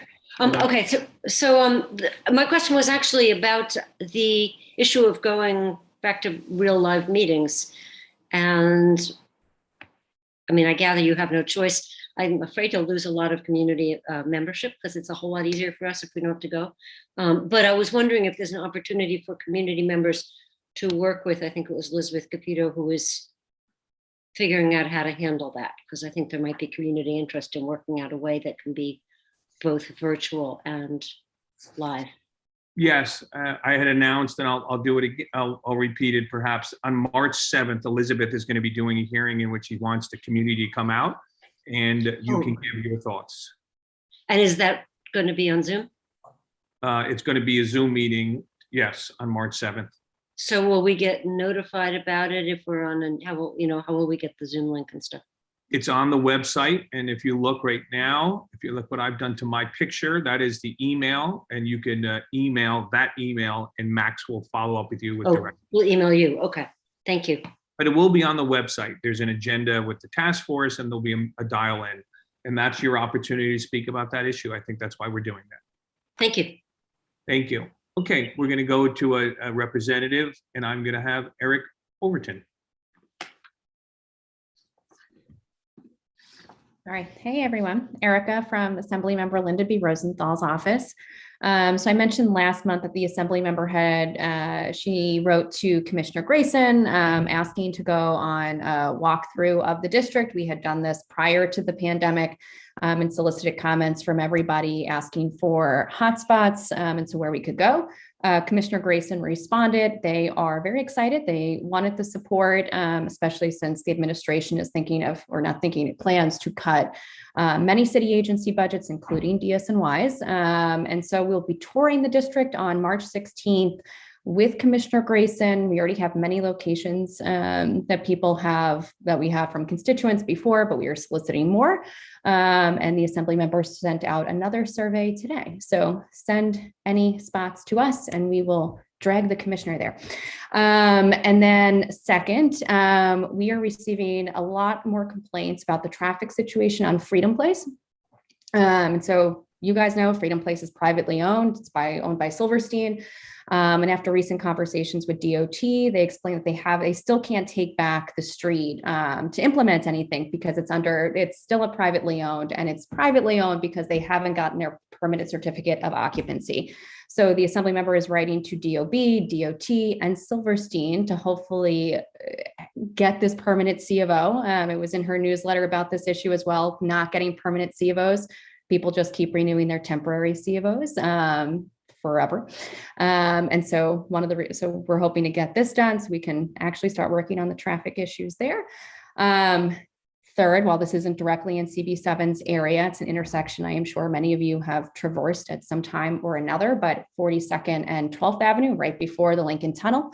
The assembly member organized a walkthrough of that area with CB4, and we proposed solution, and DOT, we proposed solutions. DOT completed its analysis, and we just got word that they agreed to redesign part of it. And so they're going to be installing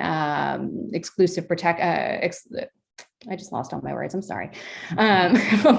Exclusive red light. You're doing great. You're doing great. You're doing great.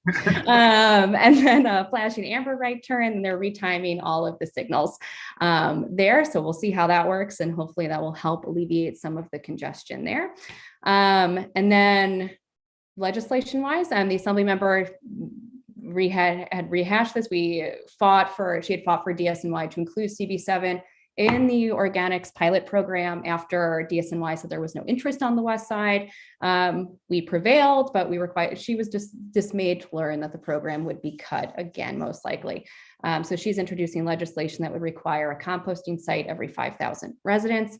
And of course, right now she is in the throes of budget negotiations. As Shelley mentioned before, she is the chair of the Social Services Committee in the Assembly. And so in addition to fighting for more funding for additional supportive housing, runaway and homeless youth, raising the wage for home care workers, she also recently introduced legislation that would end taxpayer-funded subsidies for horse racing in New York State and take all of those subsidies and put it back into public education. And that's a wrap. So if any questions. Thank you, Erica. If there's questions, they'll email me. We'll follow up. We don't have the. All right. Yeah. Sorry. Thank you. Sorry about that. Okay, Peter, sorry for the delay, but you are now up. All right. Thank you all for being here. And I'm sorry about the late hour. I wanted to quickly announce that our open streets on Amsterdam will resume on March 13th, which is daylight savings. It's a Sunday. It will be open from 10 to 7. And after that, it'll be open on Saturdays and Sundays going forward, unless there is bad weather or some other cause for us to have to close it. In addition, I wanted to mention that the Bloomingdale Neighborhood History Group will be having a talk on stained glass in the neighborhood on Wednesday, March 16th at 6:30. Julie Sloan will be making a presentation. I've sent flyers to Max, and I hope that he received those. Okay, great. Thank you, Max. So there's that. And then also that Jim Mackin has resumed his tours of the neighborhood. And the next one is scheduled for the 6th of March at 2 o'clock, leaving from Strauss Park. And I'll call it quits at that. Thank you so much. Thanks, Peter. Hannah? Hi, everyone. Good evening. Pleasure to be with you. I'll keep it brief as well. So the Ending Forced Arbitration of Sexual Assault and Sexual Harassment Act, which came out of the Judiciary Committee chaired under Congressman Nadler, just passed both the House and Senate, which is a feat in and of itself. The legislation will ensure that survivors of sexual assault or sexual harassment are able to hold their harassers and abusers accountable in federal court, as opposed to being forced into a secretive private system of arbitration that is often stacked against them. We expect that President Biden will sign this important legislation into law in the coming weeks, although he has a very busy plate, so we appreciate that. The House passed the Emmett Till Anti-Lynching Act yesterday, which is long overdue legislation that would correct a historical injustice by finally specifying that lynching is a crime under federal law. The Judiciary Committee has also been quite busy. They've been holding hearings on a variety of pressing issues, such as the rise of violence against minority institutions. So there's a full plate in DC. Locally, tax season is now upon us. So our office sent out a newsletter last week with information about several policy changes for the 2021 tax season that will benefit taxpayers, like the advanced child tax credit or the child and dependent care credit. So the newsletter also includes information for a bunch of free filing resources that are made available by the IRS to qualifying taxpayers. I know it's state, but New York State also shared a free filing tax service information on their website. I believe it's the website for the Department of Taxation and Finance. All of that information I will send to Max, but you should have gotten it. Hopefully you signed up for Congressman Adler's newsletter. If you didn't, my name and my email is my last name at mail.house.gov. I'll email all the information to Max, but if you have any questions, you can feel free to reach out. Take care. Have a good night. Thank you, Hannah. Emmett. Hey, everyone. Good evening. Thank you for having me. I'll also keep this short. I know there's a lot going on right now, and it's been a long meeting. We're now 2 months into office at Councilmember Sean Abreu's office, and we have hit the ground running. One of the issues I want to touch on tonight very briefly is sanitation and the rodent problem in our district. It's something that Sean cares immensely about, partially because he's afraid of rats. I know we all are, but we've met with the DSNY chairman.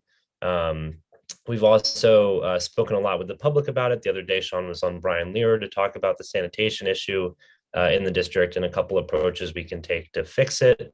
Right now on the constituent service side, and I guess there's no chat to put this into, but we now have a form that you can fill out if there are any immense sanitation or graffiti issues in your neighborhood. And we work with an organization called ACE to do supplementary support to get those areas cleaned up as soon as possible. We've already had, even in our first week of this program, 3 or 4 parts of the district that we've gotten cleaned up in a really speedy fashion. It just helps keep the neighborhood clean. We're also talking with, as the open restaurants bill gets debated, how to make sure that we're doing it in the right way so that trash is compartmentalized, and making sure that we also are doing our best to keep rodents out of our streets and in public spaces.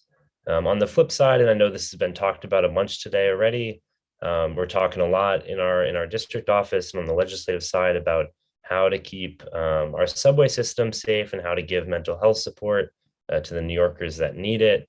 Earlier, the borough president was on. We spoke and worked with him about requesting MTA to bring in barriers to our subway systems. The MTA listened, and we're getting 3 new stations with barriers, which we're really excited about as a test program.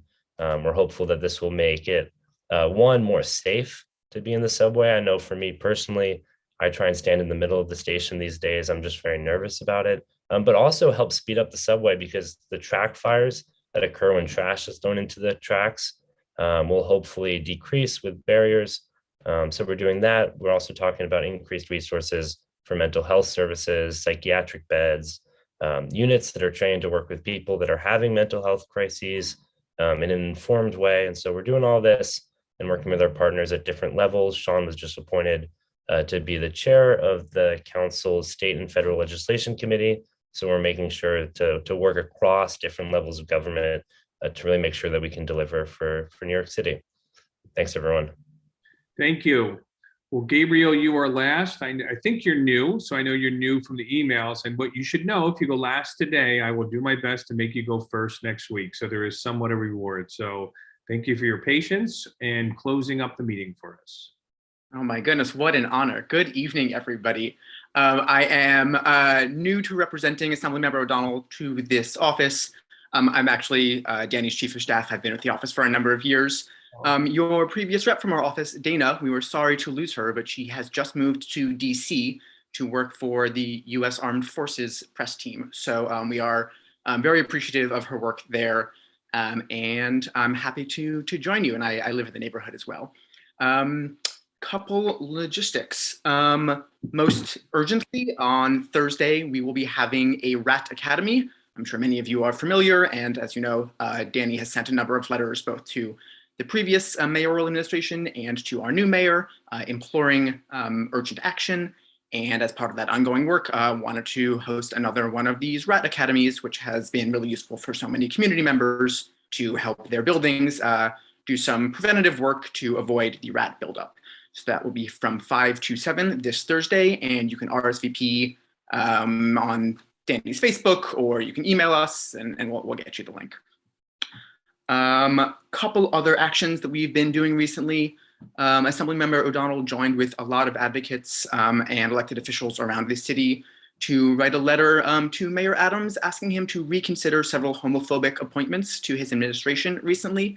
A number of agencies have received high-profile appointments from people who have made incredibly derogatory and painful remarks about the LGBT community. And it's important that our government is accessible to everybody. So LGBTQ immigrants need to feel comfortable going to the Mayor's Office of Immigrant Affairs. And so he joined with a number of his colleagues to send that letter. In addition, actually just today, he debated a bill on the Assembly floor to amend the Gender Recognition Act, which is a bill he passed with Senator Hoylman last year, that makes it easier for transgender New Yorkers to have their identities accurately reflected on their government IDs, like driver's licenses. And it's just a really important way to allow people to access safety and security. And it was just such an important bill.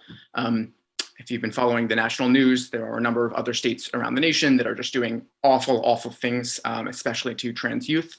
And so making sure that New York State remains a beacon of hope and progress and pushing forward for LGBTQ people is incredibly important to the Assembly member.